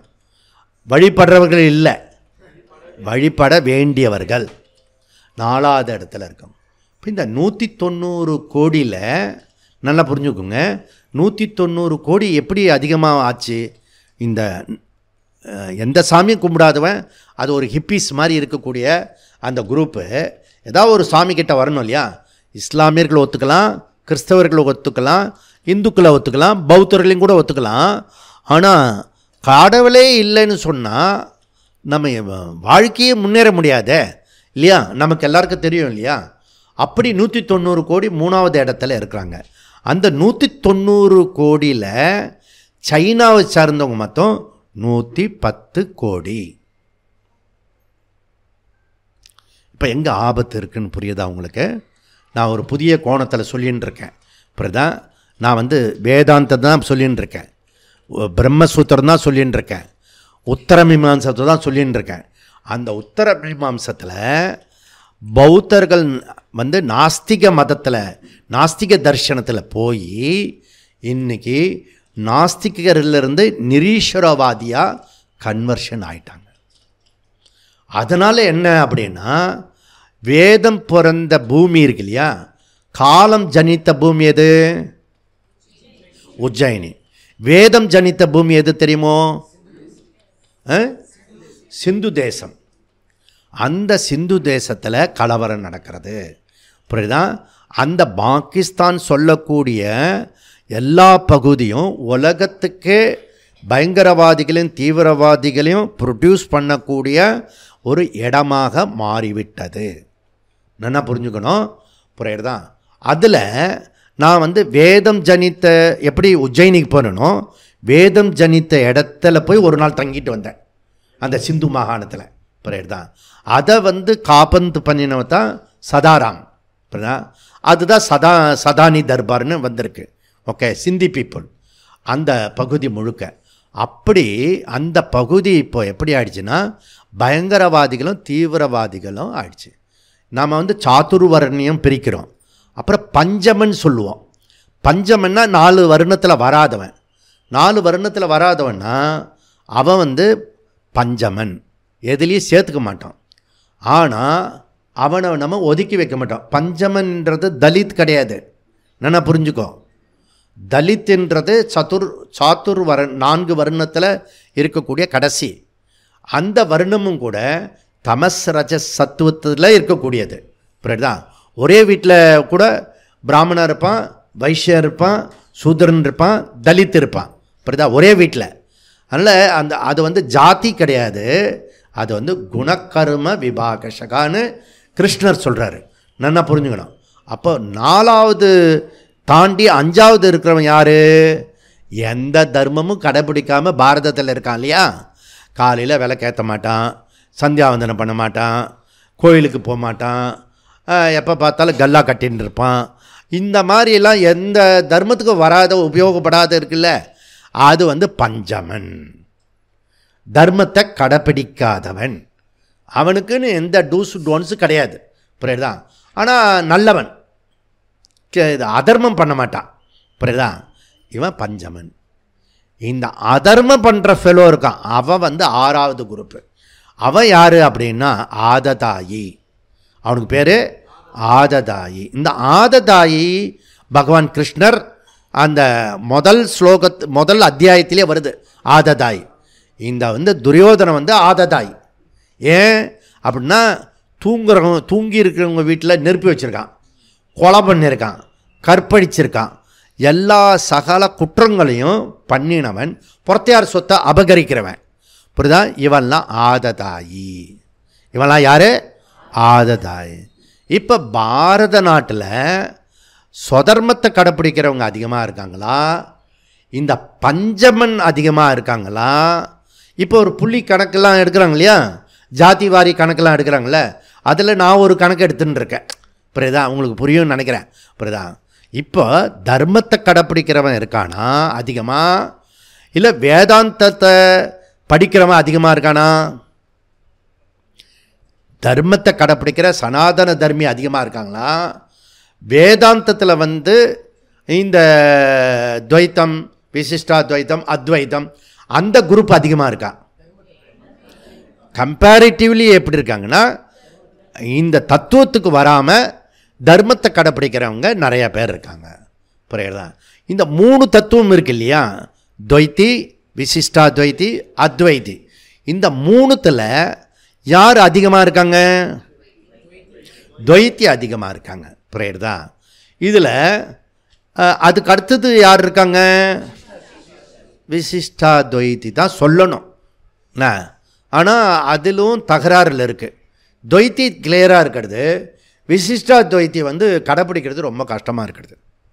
ஆனால் அதை விட சிறப்பாக இந்த கார்கி பிரம்மவாதினி குரூப்பு வேதாந்தத்தில் அத்வைதத்தில் நிறைய பேர் இருக்காங்க, மெஜாரிட்டி. இந்த கார்கி குரூப் இருக்காங்க இல்லையா, அது அகடமிக்காக படிச்சுட்டு அகடமிக்காக போகிறவங்க, அதில் வாச்சியார்த்தமாக படிச்சுட்டு போகிறவங்க, லட்சியார்த்தம் புரியாத வேதாந்த அத்வைதி விசிஷ்டாத்வைத்தியை விட அதிகமாக இருக்காங்க. நான் சொல்கிற புள்ளி விவரம் புரியுறதா உங்களுக்கு? விசிஷ்டாத்வைத்தி தான் ஆக்சுவலி 2வது இடத்துக்கு வரணும். ஆனால் 2வது இடத்துல வரக்கூடியவங்க யார் அப்படின்னா, வேதாந்தத்துக்கு அத்வைத குரூப்பில் இருந்து வாச்சியார்த்தமாக அகடமிக்காக படிக்கிறவங்க அதிகம் பேர் இருக்காங்க. அதில் 3வது குரூப்பாக இருக்கிறவங்க விசிஷ்டாத்வைத்தத்துக்கு வந்திருக்காங்க. அவங்க என்ன பண்ணுறாங்க, விவகாரத்தை ஈஸ்வர பண்ணி கர்மயோகமாக பண்ணுறாங்க. அவங்க நிஷ்காமியமாக பண்ணுறாங்க. அவங்க பகவானையே வச்சுட்டு கர்மயோகமாக பண்ணுறாங்க. இப்போ புரியுதோ? விசிஷ்டாத்வைத்தி கூட நமக்கு 3rd ரேங்கில் தான் இருக்காங்க. 2nd ரேங்கில் யார் இருக்காங்க? அதான் லாஸ்ட்டில் 2nd அப்படின்னா அகடமிக்காக அத்வைதத்தில் இருக்கிற அகடமிக் ஃபெலோ தான் 2nd ரேங்கில் 2nd majority. 3rd majority இந்த எப்படியாவது நான் சாதன சதுஷ்டியம் வரணும் அப்படின்னு முடிவு பண்ணின சாதகர்கள் 3வது ரேங்கில் இருக்காங்க. அதில் சாதன சதுஷ்டியத்தோடு இருக்கிறவர்கள் இந்த வேதாந்தத்தில் அத்வைத மார்க்கத்தில் இருக்கிறவங்க இப்போ மெஜாரிட்டியா மைனாரிட்டியா? அவங்க தான் மொத்தத்துக்கு மைனாரிட்டின்னு எடுத்துட்டா, மைனாரிட்டி குரூப்பில் லட்சியார்த்தத்துக்காகவே இருக்கிறவங்க, வேதாந்தத்திலேயே இருக்கிறவங்க, வியாசரையே பின்பற்றக்கூடியவங்க, உத்தர மீமாம்சத்தில் இருக்கிறவங்க, அத்தாரிட்டியாக இருக்கிறவங்க ரொம்ப மைனாரிட்டி. புரியுதா? இங்கே கூட நம்ம 4 குரூப்லேயும் இருப்போம். 4 குரூப் என்னென்ன குரூப்பில்? பஞ்சமன், ஆததாயி, அப்புறம் சாமியை கும்பிடாத நிரீஸ்வரவாதி, அதில் நம்ம இல்லை. கண்டிப்பாக இல்லை, இங்கே வர முடியாது. மற்றது வந்து துவைத்தி, செகண்ட் என்ன அத்வைதத்தை அகடமிக்காக இருக்கிற கார்கி குரூப்பு, மூணாவது வந்து அத்வைதத்தில் வந்த விசிஷ்டாத்வைத்தத்தை கடைப்பிடிக்கிற சாதகன் குரூப்பு. அனுபந்த சதுஷ்டி பிரகாரம் சாதன சதுஷ்டியத்தோட வேதாந்த வகுப்பை கேட்குறவங்க மூணாவது குரூப்பு. நாலாவது குரூப்பு யார்? நாலாவது rank minority group Advaiti group, Maitreyi group, Ashvalayanar group, Bhrigu group, Nachiketa group. புரியுதா? இதெல்லாம் வந்து அவங்கெல்லாம் வந்து எப்படிப்பட்டவங்க? அவங்க தான் முதல் குரூப்பு. புரியுதா? அத்வைதத்தை அத்வைதமாக பார்க்கக்கூடியவங்க. இப்படி நாம் வந்து இந்த இதுக்கு முன்னாடி கிடையாது, 3 குரூப் தான் இருக்கிறது. துவைத்தம், விசிஷ்டாத்வைத்தம், அத்வைதம். பளிச்சுன்னு இதை வந்து ஒப்பிச்சுட்டு போயிடலாம் மனப்பாடமாக, இந்த ஸ்கூல் பசங்க மாதிரி. நம்ம வந்து அதை இன்னொரு பை டிவிஷனாக பிரிக்கிறேன். கார்கி குரூப்பு, மைத்ரேயி குரூப்புன்னு அத்வைதத்தை 2ஆக பிரிச்சிருக்கேன் நான். ஓகே. ஸோ இதெல்லாம் வந்து நம்ம இருக்கக்கூடிய விஷயம். இப்போது பௌத்த மதத்தில் சேர்ந்தவங்க, நாஸ்திக குரூப்பில் இருக்கிறவங்க, நாஸ்திக தரிசனத்தில் இருக்கிறவங்க, பௌத்தனாகி அவன் வந்து சர்வாதிகாரனாகி கடவுள் தத்துவத்தையும் விட்டு புத்தருடைய தத்துவத்தையும் விட்டுட்டு அவன் நிரீஸ்வரவாதியாக போய் அதர்மத்துக்குள்ளே பரதர்மத்துக்குள்ளே போனவன் 190 கோடி பாரதத்தில் அவுட்டரில் இருக்கிறவங்க இருக்கிறாங்க. இங்கே வந்து கொஞ்சம் பேர் அதுக்கு சப்போர்ட் பண்ணுறவங்க இங்கே இருக்காங்க. இப்படிப்பட்ட இடத்துல வியாசரை பின்பற்றக்கூடியவர்கள் ரொம்ப ரொம்ப மைனாரிட்டி குரூப். அதில் யோகசாந்தி குருகுலத்தில் அதனுடைய வித்தில் நம்ம வந்து சின்மயாஜி, தயானந்தாஜி அவங்க என்ன பண்ணியிருக்காங்கன்னா சந்நியாசி பரம்பரையை உண்டாக்குனாங்க. புரியுதா? அந்த சந்நியாசி பரம்பரையில் அதுக்கு அடுத்தது வந்தது சுவாமி பரமார்த்தானந்தாஜி என்ன சொன்னாருன்னா, அவர் இங்கே சில பேர் சாட்சி இருக்காங்க, சுவாமிஜி நீங்கள் பண்ணினா மாதிரி நாங்கள் யாருமே பண்ணினதில்லை. இப்படி ஸ்டூடெண்ட்டை இழுத்து பிடிச்சி அவங்களுக்காகவே வந்து இரவும் பகலும் பாடப்படுறீங்களே, இப்படிப்பட்ட ஆளை நான் வந்து நான் பார்த்ததில்லை, என்னால் அப்படி செய்ய முடியாது. அப்படி அத்தாரிட்டி என்னுடைய குருநாதர் கொடுத்த சர்டிஃபிகேட். புரியுறதா? அதனால் வேண்டி மாம்பழத்தில் சதஸில் அத்வைதத்தை பேசுகிறதுக்காக என்னை அனுப்பிச்சார். புரியுதா? இதே சாஸ்திரத்தில் வாசப்படியில் நீங்கள் எப்படி தான் பண்ணுறீங்களோ, ஒரு பக்கம் வந்து மலையில் கோயில் கட்டுறீங்க, இன்னொரு பக்கம் வந்து மாண்டூக்கி உபநிஷத்தை எடுக்கிறீங்க, என்ன தான் பண்ணுறீங்கன்னு தெரியல. நிறைய பேருக்கு கன்ஃபியூஸ். ஓகே, கர்மத்தில் பார்த்தாலும் கர்மகாண்டியாக இருக்கார், அப்படிதான் ஞானத்தில் பார்த்தா ஞானகாண்டியாக இருக்கார், உபாசனை பார்த்தா உபாசன காண்டியாக இருக்கார். இவர் எந்த வகையில் சேர்ந்தவர்? ஆசிரமத்துக்குள்ளே வந்தான்னு வச்சுக்கோ, எல்லா பார்த்தாலும் சிவாஜி இருப்பார், அங்கே சத்ரபதி சிவாஜி இருப்பார், குருகோவிந்த் சிம்மன் இருப்பார். நீங்கள் எந்த தான் சம்பிரதாயம் நீங்கள் சொல்லுங்களேன். அப்படி புரியுறதா? கன்ஃபியூஸ்டாக இருக்கும். அதில் ஒரு கன்ஃபியூஸும் கிடையாது. தேசமும் தெய்வமும் 2 கண்ணாக வச்சு நம்மளுடைய மனசை விரிவுபடுத்தணும். சாதன சதுஷ்டத்துக்காக முயற்சி பண்ணுறது ஒரு பக்கமும், நாலேஜ் அடையிறது இன்னொரு பக்கம். இந்த நாலேஜுக்காக ரிசீவ் பண்ணுறதுக்காக அந்த விஷயத்துக்காக நம்ம வந்து ப்ரிப்பரேஷன் பண்ணுறது கர்மம். கர்மத்தினால ஒரு நாளும் ஞானத்தை அடைய முடியாது. நன்னா புரிஞ்சுக்கணும். கர்மத்தினால ஞானத்தை அடைய முடியாது. அப்படி யார் சொல்கிறா? ரமண மகரிஷி சொல்கிறார். ஏன்னா கர்மம் ஜடம், அது ஞானத்தை கொடுக்காது. புரியுறதா? அப்போ கர்மம் ஓய்ந்த இடத்துல தான் ஞானம் உற்பத்தி ஆகும். அப்படி ரமணருடைய ஒரு விஷயமாக இருக்கிறது. இப்படிப்பட்ட ஒரு விஷயத்தில் நம்ம கர்மத்தை பண்ணுறோம். ஏன் பண்ணுறோம்? அது வந்து சாதனைக்காக பண்ணுறோம். இப்படி நான் வந்து பண்ணின பிறகு நமக்கு ஞானத்துக்கு கிடச்சிடும். ஞானம் கிடைச்ச பிறகு நம்ம எல்லாரும் பாக்கியவான்கள்.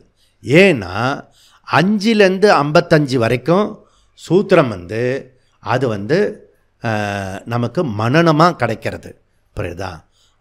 முத்த மாதிரி கிடைக்கக்கூடிய இந்த 16 பாதம், இந்த 191 அதிகரணம், 555 சூத்திரம் இருக்க, அது ரொம்ப ரொம்ப இம்பார்ட்டண்ட். அதனுடைய கன்க்ளூஷன் பண்ணிவிட்டு ஓரளவுக்கு உங்களுக்கு ஒரு ஐடியா வந்திருக்கும். பகவானுடைய கிருப்பை அந்த ஸ்ரத்தையோடு போனதுனால வியாசர் உள்ள வந்தார். வியாசரனால் போன 2021 டிசம்பர் மாதம் நமக்கு நம்ம பாரதியார் ஜெயந்திலேருந்து கீதா ஜெயந்தி வரைக்கும் முதல் கேம்ப்பு. எங்கள் சுவாமிஜி கேட்டார், நீங்கள் ஒரு இடத்துல இருக்கீங்களே, ஸ்டூடெண்ட்லாம் எப்படி வருவாங்க அப்படி கேட்டார். நான் கேம்ப்பாக ஷிபிராக வச்சு நான் வந்துடுவேன் சுவாமிஜி அப்படின்னு. அப்படி வந்துடுவீங்களா அப்படின்னு யாரு? Very good. உங்களுக்கு எல்லாம் வாழைப்பழத்தை உழிச்சு கூழ் பண்ணி வாயில கூட போட்டாச்சு. இது மாதிரி ஒரு குரு உலகத்துல பண்ணது கிடையாது. I never do this to my disciples and he has gone too much far. ஆனால் நீங்க இதை பிரயோஜனப்படுத்தலை சொல்லிட்டுன்னா எனக்கு என்ன வார்த்தை சொல்றது தெரியல. நல்லா வரும். என்னோட பிளஸ்ஸிங்ஸும் உங்களுக்கு எல்லாம் பூர்ணமா உண்டு.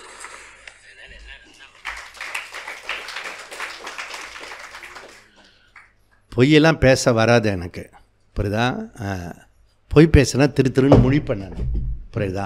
அதனால் பொய் வராது என்ன.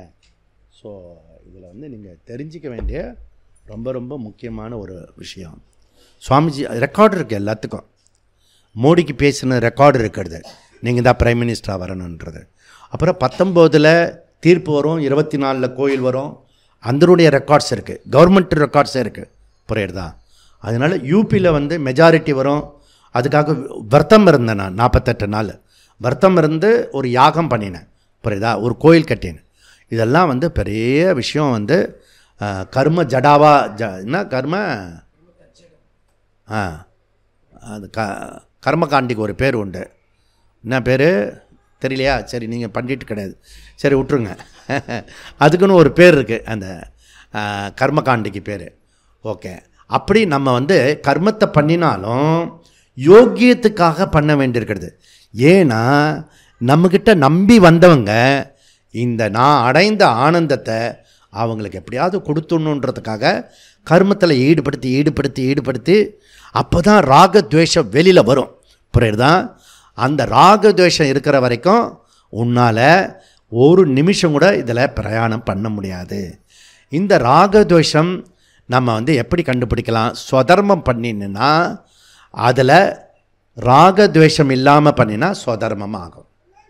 அப்படி ஸ்வதர்மமாக பண்ணினா அதுக்கு ரிசல்ட் என்ன ஆகும்னா அனித்தியம் என்பது ரிசல்ட் ஆகும், புரியுறதா? இந்த அனித்தியம்தான் நம்மளுக்கு வேதாந்தத்தில் என்ட்ரி, நித்யா வஸ்து விவேகம். அப்போ பாதாள பைரவியில் உள்ளதை உள்ளது படி காட்டும் கண்ணாடியை காட்டு அப்படி சொன்னால், இந்த உலகத்தினுடைய உண்மை ஸ்வரூபத்தை காட்டு அப்படி சொன்னால், அந்த உண்மை ஸ்வரூபம் எப்படிப்பட்டதுன்னா பகவான் கிருஷ்ணரே சொல்கிறார், அனித்யம் அசுகம் இதம் லோகே அப்படின்றார். அப்போது நமக்கு இது அனித்தியமாக தெரியல. 240 பேர் அந்த கிராஷ் ஆகிட்டான், புரியுதா? அப்படி ஐயோன்னு சொல்கிறோம், ஐயோன்றான். இவரிடம் பெரிய போடலங்காய் விரிச்சு பர்மனெண்ட்டாக இருக்கக்கூடியவர், அவரை பார்த்து ஐயோன்றார், புரியுதா? அச்சச்சோ இல்லை, உயிர் இவ்வளோ தூரத்துக்கு போயிடுமே, அதுக்குள்ளே ஒரு நிமிஷம் கூட நான் வேஸ்ட் பண்ணாமல் வாழ்க்கையை நான் வாழணுமேன்றது தீவிரமாக முன்சுத்து வரணும். இந்த மாதிரி ஒரு விஷயத்தை பார்க்கும்போது அது வருதே இல்லை. அப்போ உனக்கு கர்மம் பண்ணும்போது விருப்பு வெறுப்பு வந்ததுன்னா அதற்கு பேர் என்ன? பரதர்மம். அதுக்கு பேர் என்ன? பரதர்மம்.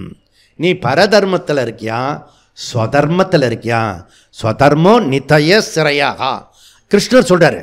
நீ உனக்கு சிரேயஸ் வேணும்னா ஸ்வதர்மத்தில் இருக்கணும், ஓய் ஸ்வதர்மத்தில் இருக்கணும். அப்படி ஸ்வதர்மம் பண்ணும்போது ராகத்வேஷம் வந்ததுன்னா அதுக்கு பேர் பரதர்மம். கிளியர் ஆகிடுச்சா? ஃபஸ்ட்டு அனித்தியம் அப்போ தான் உற்பத்தி ஆகும். இந்த அனித்தியம் அனித்தியமாக தெரியும். இந்த உலகம் இம்பர்மனன்சி, யாக்கை நிலையாமைன்னு பாட்டிருக்காரு இல்லையா, அதெல்லாம் நிஜமாகவே தெரியும். இப்போ எப்படி தெரியுது?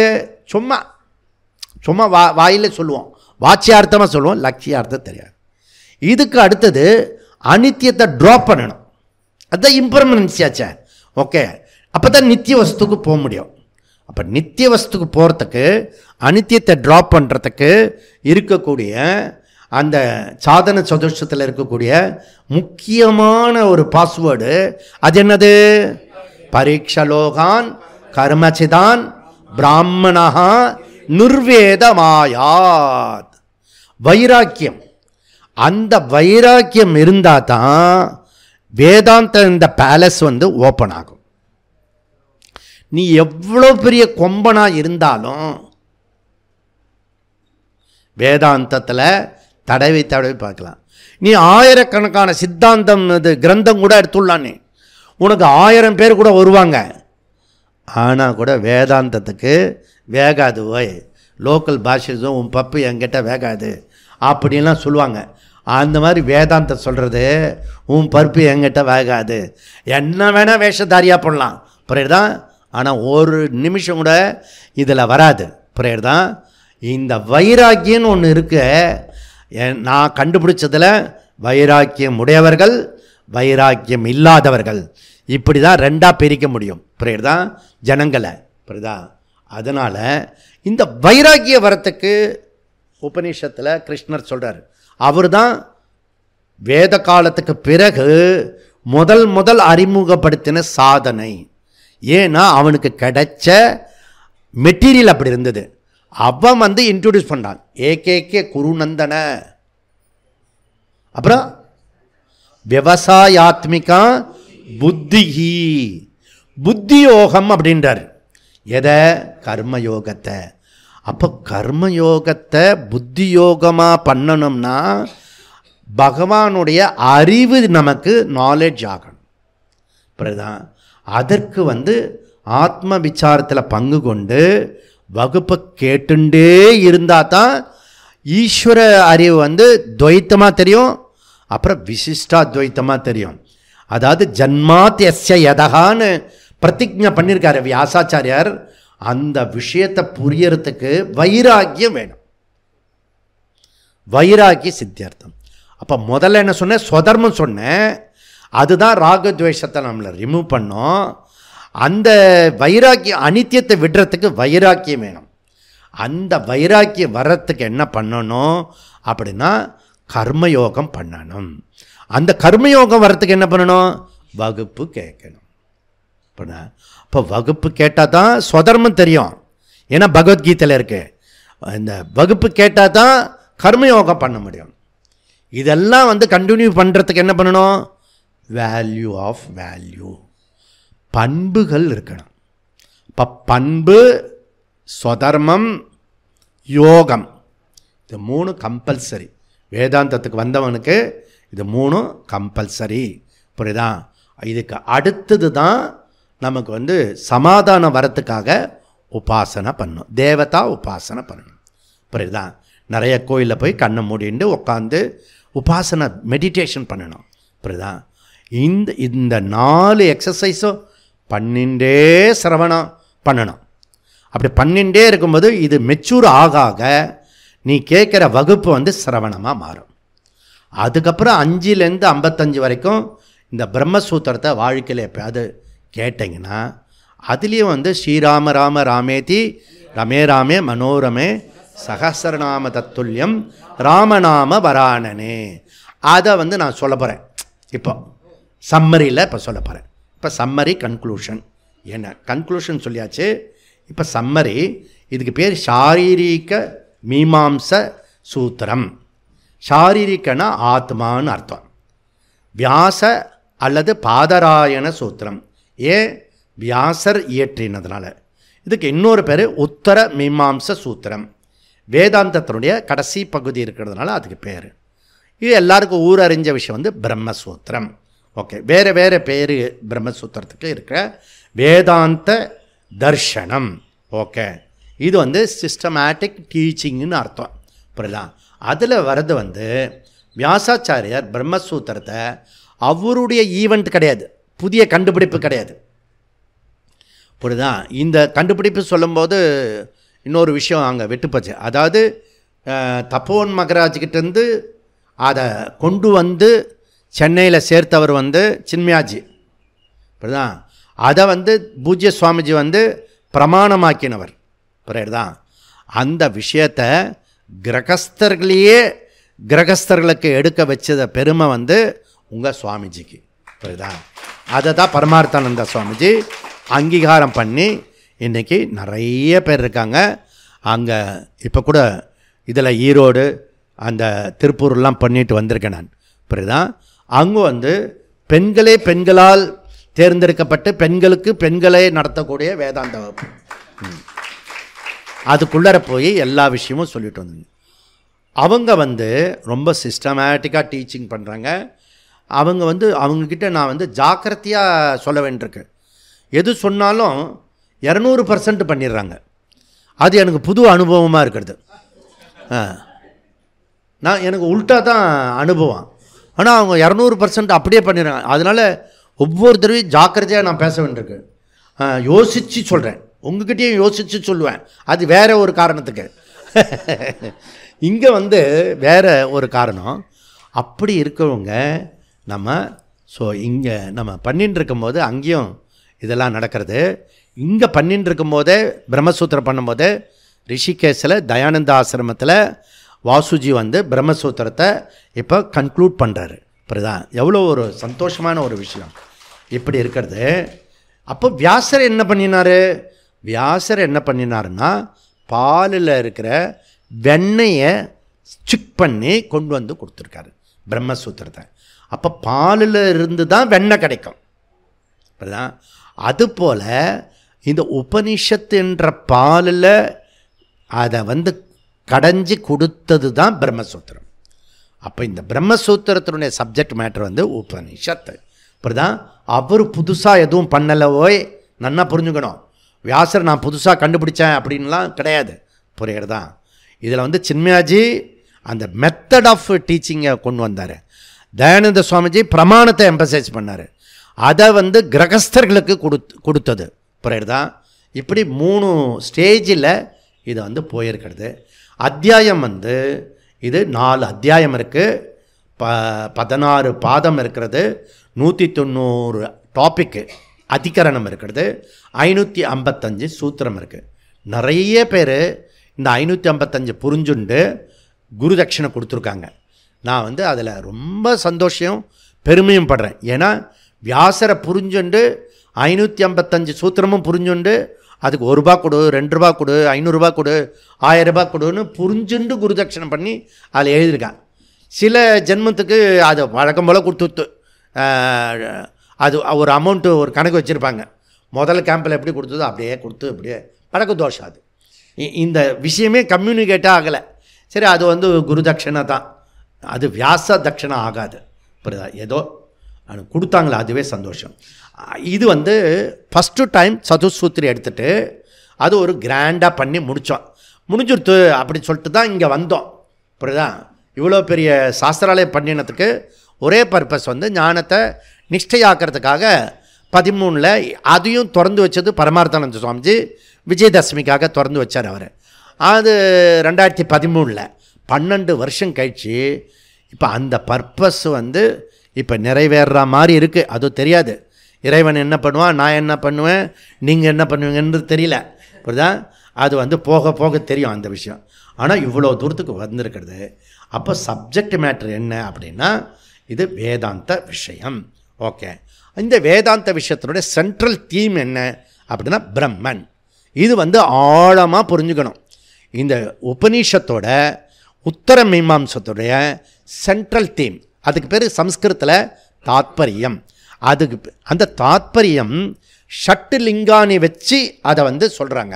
சும்மா லா புக்கு வச்சு எப்படி சொல்கிறாங்களோ அதே போல் இதை சொல்கிறாங்க. புரியுறதா?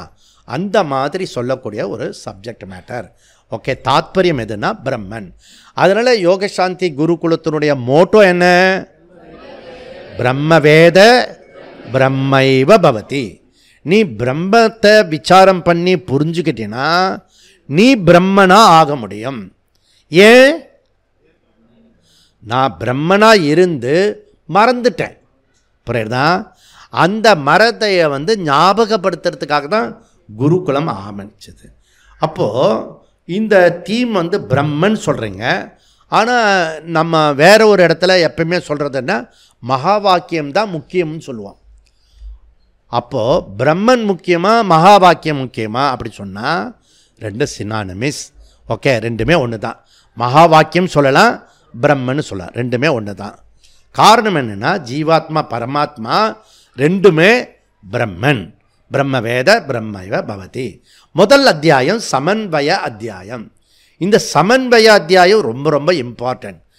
ஏன் அப்படின்னா 4 பாதத்துலேயும் தொடர்ச்சியாக எம்பசைஸு பண்ணக்கூடிய வியாசர் என்ன பண்ணார்னா இந்த தாத்பரியம் கன்சிஸ்டன்சி தொடர்ச்சியாக சொல்கிறது வந்து பிரம்மனை பற்றி தான் சொல்கிறது அப்படின்னு சொல்கிறதுனால இருக்கிறது. இது அதனால் சமன்வய அத்தியாய. 2வது அத்தியாயம் வந்து அவிரோத அத்தியாய. அது வந்து சமன்வய அத்தியாயம் வந்து எசன்ஸு, வேதாந்த எசன்ஸு. இப்படிதான். அவிரோத அத்தியாயம் என்னென்ன, வேதாந்த டிஃபென்ஸ். ஓகே, ஸோ எங்கெங்கெல்லாம் இருக்கிறதோ அப்போ முதல் அத்தியாயம் சிரவணம், 2வது அத்தியாயம் மனன பிரதானம். ஓகே, நிர்துஷ்ட தர்ஷனம் எந்த விதத்துலேயும் இதுக்கு முரண்படைய. நிர்துஷ்ட தர்ஷனம் சொன்னா நிர்துஷ்ட தர்ஷனம் இல்லை, துஷ்ட தர்ஷனம், நிர்துஷ்ட தர்ஷனம். இங்கே எங்கேயுமே முரண்பாடு கிடையாது. அப்போ வியாசர் வந்து 3 வித தோஷத்தை வந்து நீக்கிறதுனால இது நிர்துஷ்ட தர்ஷனம். என்னென்ன நீக்கிறாரு இந்த வியாசரில் நம்ம பார்த்ததில்? ஸ்ருதி விரோத, ஸ்மிருதி விரோத, யுக்தி விரோத. புரியுதுதான்? இந்த உபநிஷத்தில் விரோதம் கிடையாது, அதுபோல் பகவத்கீதாலையும் விரோதம் கிடையாது, அதுபோல் ரீசனிங் அதில் நியாயத்திலையும் முரண்பாடு கிடையாது. ஸ்ருதி ஸ்மிருதி தர்க்க பரிகார. புரியுதுதான்? அப்போ சமன்வய அத்தியாயம் 4 பாதத்தினுடைய சப்ஜெக்ட் மேட்ரு. இப்போ ஒரு பாதமாக குயிக்காக பார்த்துடலாம். முதல் பாதம் வந்து ஸ்பஷ்ட பிரம்ம லிங்க வாக்கிய சமன்வயா. ஸ்பஷ்ட பிரம்ம லிங்க வாக்கிய சமன்வயா. உங்களுக்கே இப்போ புரியும். ஸ்பஷ்டமாக பிரம்மத்தை பற்றி ஆத்மா பற்றி கிளியர் கட்டாக சொல்கிறது முதல் பாதம். புரியுதா? அது தாத்பரிய பிரம்மன் தான் அப்படின்னு சொல்கிறது. ஓகே, இதில் முக்கியமான அதிகரணம் என்ன எடுத்துக்கலாம் அப்படின்னா முதல் 4 அதிகரணத்தை எடுத்துக்கலாம். முக்கியமான சூத்திரம் எடுத்துக்கலாம், 4 சூத்திரம் எடுத்துக்கலாம். அப்படின்னா என்ன, சதுசூத்திரின்னு சொல்லுவாங்க. அது வந்து முக்கியமானது முதல் பாதத்தில்.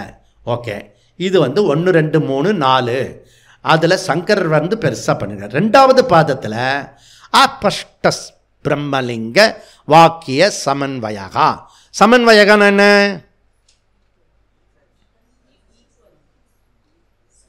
ஈக்குவேஷனா?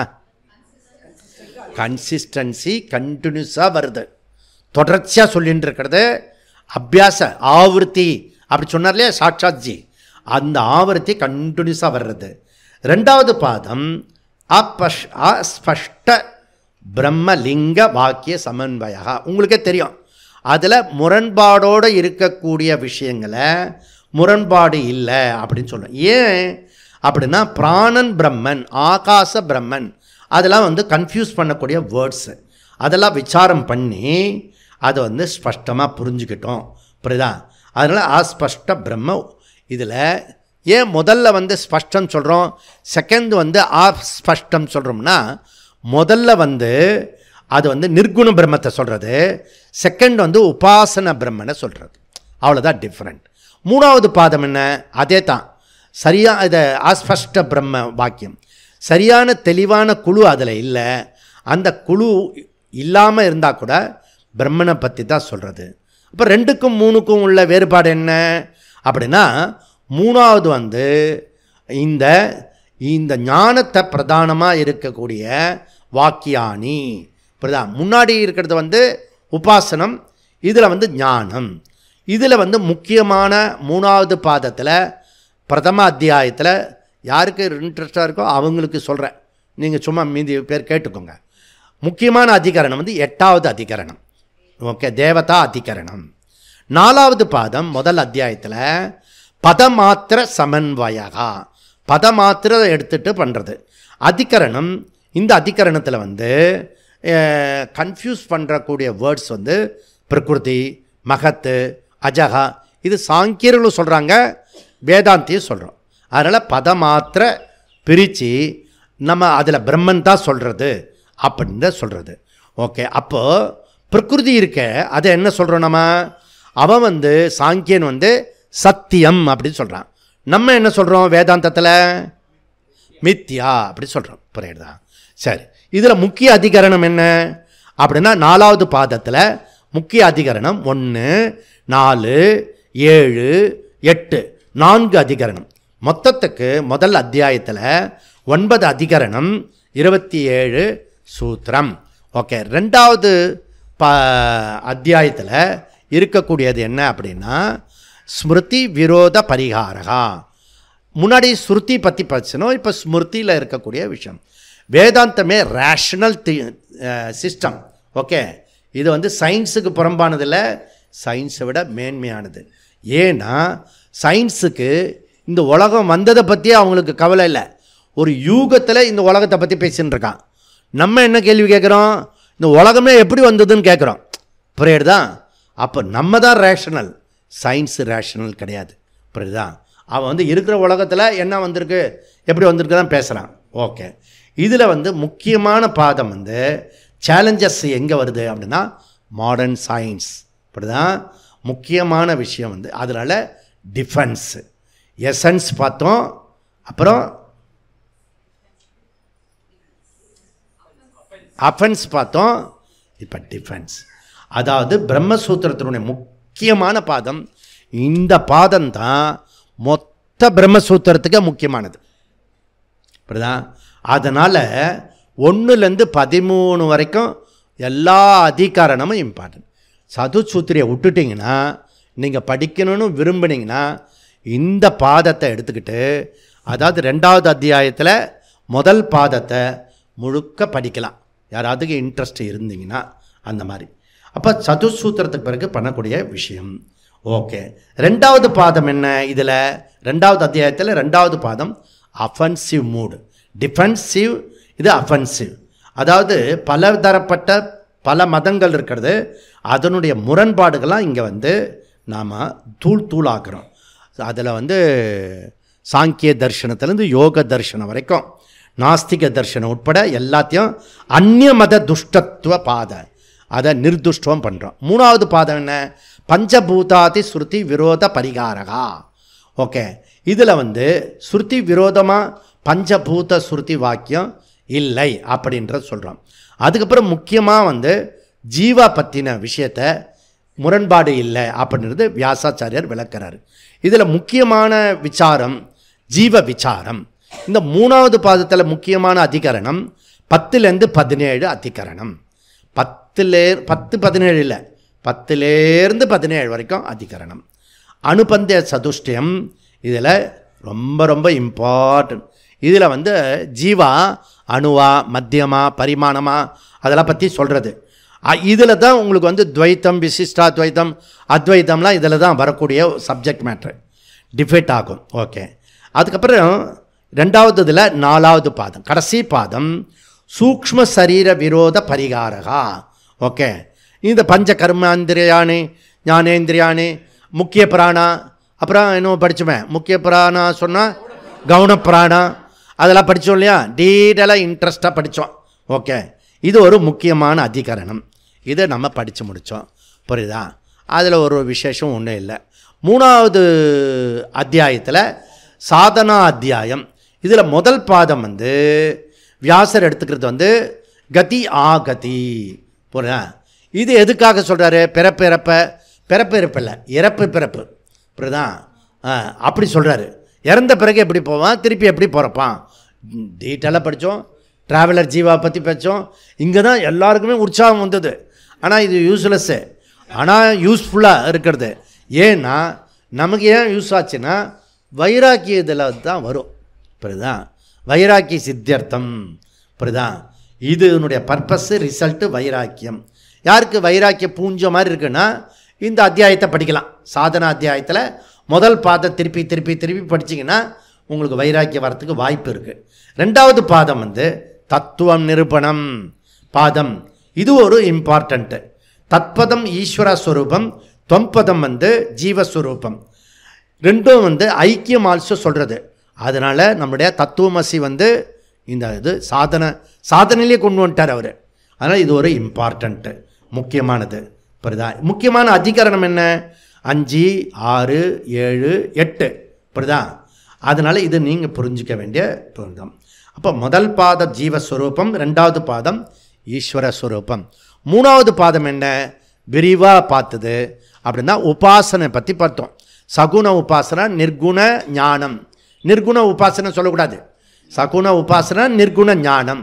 அதை ரொம்ப விசாரம் பண்ணி சகுண உபாசனையில் என்னெல்லாம் சின்ன சின்ன குட்டி குட்டி அகாடமிக்காக நிறையா விஷயம் பார்த்தோம். இது அப்புறம் நாலாவது பாதம் பரபிரம்ம சாதனானி. ஓகே, இது ஒரு முக்கியமான பாதம். ஓகே, இதில் நல்ல சாதனம் சொல்லப்பட்டிருக்கு. என்ன சாதனம்? இப்போ நான் முன்னாடி சொன்னேன் இல்லையா, கர்மயோக சாதனத்தை இங்கே தான் வருது. அதுலேருந்து என்ன தெரியுது? பகவத்கீதையில் மாத்திர கர்மயோகம் இல்லை, வேதவியாசர் சொல்கிறத கிருஷ்ணர் எடுத்துக்கிறாரு. அப்போது இந்த பிரம்மசூத்திரம் ரொம்ப ரொம்ப இம்பார்ட்டண்ட்டு சப்ஜெக்ட் மேட்ரு. நிதித்தியாசனம் இதில் தான் வருது. கர்மயோக சாதனையும் நிதித்தியாசனம் ஆல்சோ சாதனா, கடைசி சாதனா. முதல் சாதனா வேல்யூ ஆஃப் வேல்யூ ஸ்வதர்மம், கடைசி சாதனை சிரவண மனன நிதித்தியாசனம். புரியுதா? இது பண்ணணும். இதில் இம்பார்ட்டண்ட்டு என்ன அப்படின்னா 1, 5 அதிகரணம், 1, 5, 6, 7, 8. புரியுதா? இப்போ அடுத்தது 4வது அத்தியாயம் முதல் பாதம் ஜீவன் முக்தி. அதில் சஞ்சிதா ஆகாமி கர்மா அது எப்படி இருக்கிறது, பிராரப்த கர்மா எப்படி போகும், ரொம்ப டீட்டெயிலாக படித்தோம், இன்ட்ரெஸ்டாக படித்தோம், ஒழுங்காக படித்தோம். அந்த கேம்பில் 38 கேம்பில் அது ஒரு இம்பார்ட்டன்ட் கேம்ப்பு. ஓகே, அது எங்கெல்லாம் வருதுன்றத உங்களுக்கு அடுத்த புக்கில் தரும், விஜயதசமி அப்போ. அதிகரணம் 1வது அதிகரணம், அப்புறம் 7லேருந்து 14 வரைக்கும் உள்ள அதிகரணம். ஓகே, அதுக்கப்புறம் ரெண்டாவது இந்த முதல் பாதம் நிர்குண பிரம்ம ஞானியை பற்றி சொல்கிறது. ரெண்டாவது பாதம் சகுண பிரம்ம உபாசகனுடைய கதியை பற்றி சொல்கிறது, உத்கிராந்தி. இதில் தான் ரொம்ப திருப்பி இன்ட்ரெஸ்டாக வந்தோம். மைத்ரேயி பிராமணன் மாதிரி ரெண்டாவது தடவை வருது. அது புரியுதா? இங்கே ஒரு இன்ட்ரெஸ்டான விஷயம். மூணாவது பாதம் சுக்ல கதியில் போகிறவனை பற்றி சொன்னது. புரியுதா? அங்கே பிரம்மலோகத்துக்கு போகக்கூடிய 13 ஸ்டேஷன்லாம் படித்தோம். புரியுதா? போய் பிரம்மலோகத்தில் போய் அவன் அங்கே திருப்பி நிர்குண பிரம்மத்தை படித்து அதுக்கப்புறம் கிரமமுக்தி அடையிறான்லாம் படித்தோம். புரியுதா? அங்கே நம்ம இது படித்து முடித்தோம். இதுலேருந்து நம்ம தெரிஞ்சிக்க வேண்டியது மொத்தமாக என்ன அப்படின்னா 58 அதிகரணம், 197 சூத்திரம் நம்ம இம்பார்ட்டண்ட்டாக படிக்க வேண்டிய ஒரு முக்கியமான விஷயம். அதை நம்ம புரிஞ்சுட்டு இப்போ நம்ம என்ன பண்ணுவோன்னா, இப்போ 5 சூத்திரத்தை இப்போ சொல்லி தட்சிணாமூர்த்தி ஸ்தோத்திரம் சொல்லி மங்களம் சொல்லி அதுக்கப்புறம் பூர்ணமதக சொல்லி குருவந்தனத்தோடு முடிச்சிடுவோம்.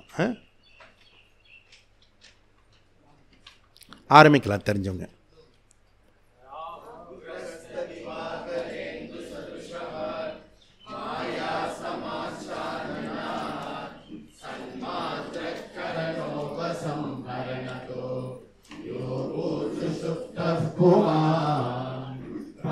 प्रागस्वाप्समिति प्रबोध समये यः प्रत्यभिज्ञायते तस्मै श्री गुरुमूर्तये नमः। श्री दक्षिणामूर्तये बाल्यादिष्वभिजाग्रदादिषु तदा सर्वास्ववस्वास्वभिः या वृद्धास्वनुवर्धमान अहं विद्यन्तस्फुरन्तं सदा स्वात्मानं प्रकटीकरोति भजतां यो मुद्रया भद्रया तस्मै श्री गुरुमूर्तये नमः। श्री दक्षिणामूर्तये विश्वं पश्यति कार्यकारणतया स्वस्वामि सम्बन्धतः शिष्याचार्यतया तथैव पितृपुत्राद्यात्मना वेद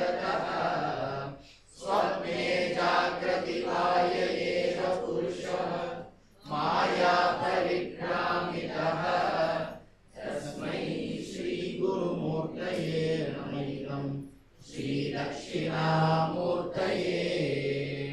पूरम्भांशनलो निलो परम अहर्नाथो हिमांशुः पुमान् इद्यापादिचराचरात्मकमिदं यस्यैव मूर्त्यष्टकम् नान्यत्किञ्चन विद्यते विदुषताम् यस्मात् परस्मात् विभोः तस्मै श्रीगुरुमूर्तये नमैकं श्रीदक्षिणामूर्तये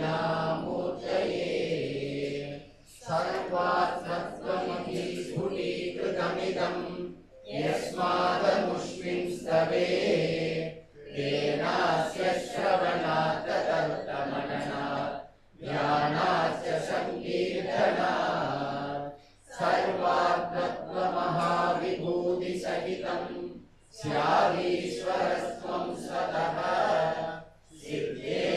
सिद्धेत्तत्पुनरष्टता परिणतं च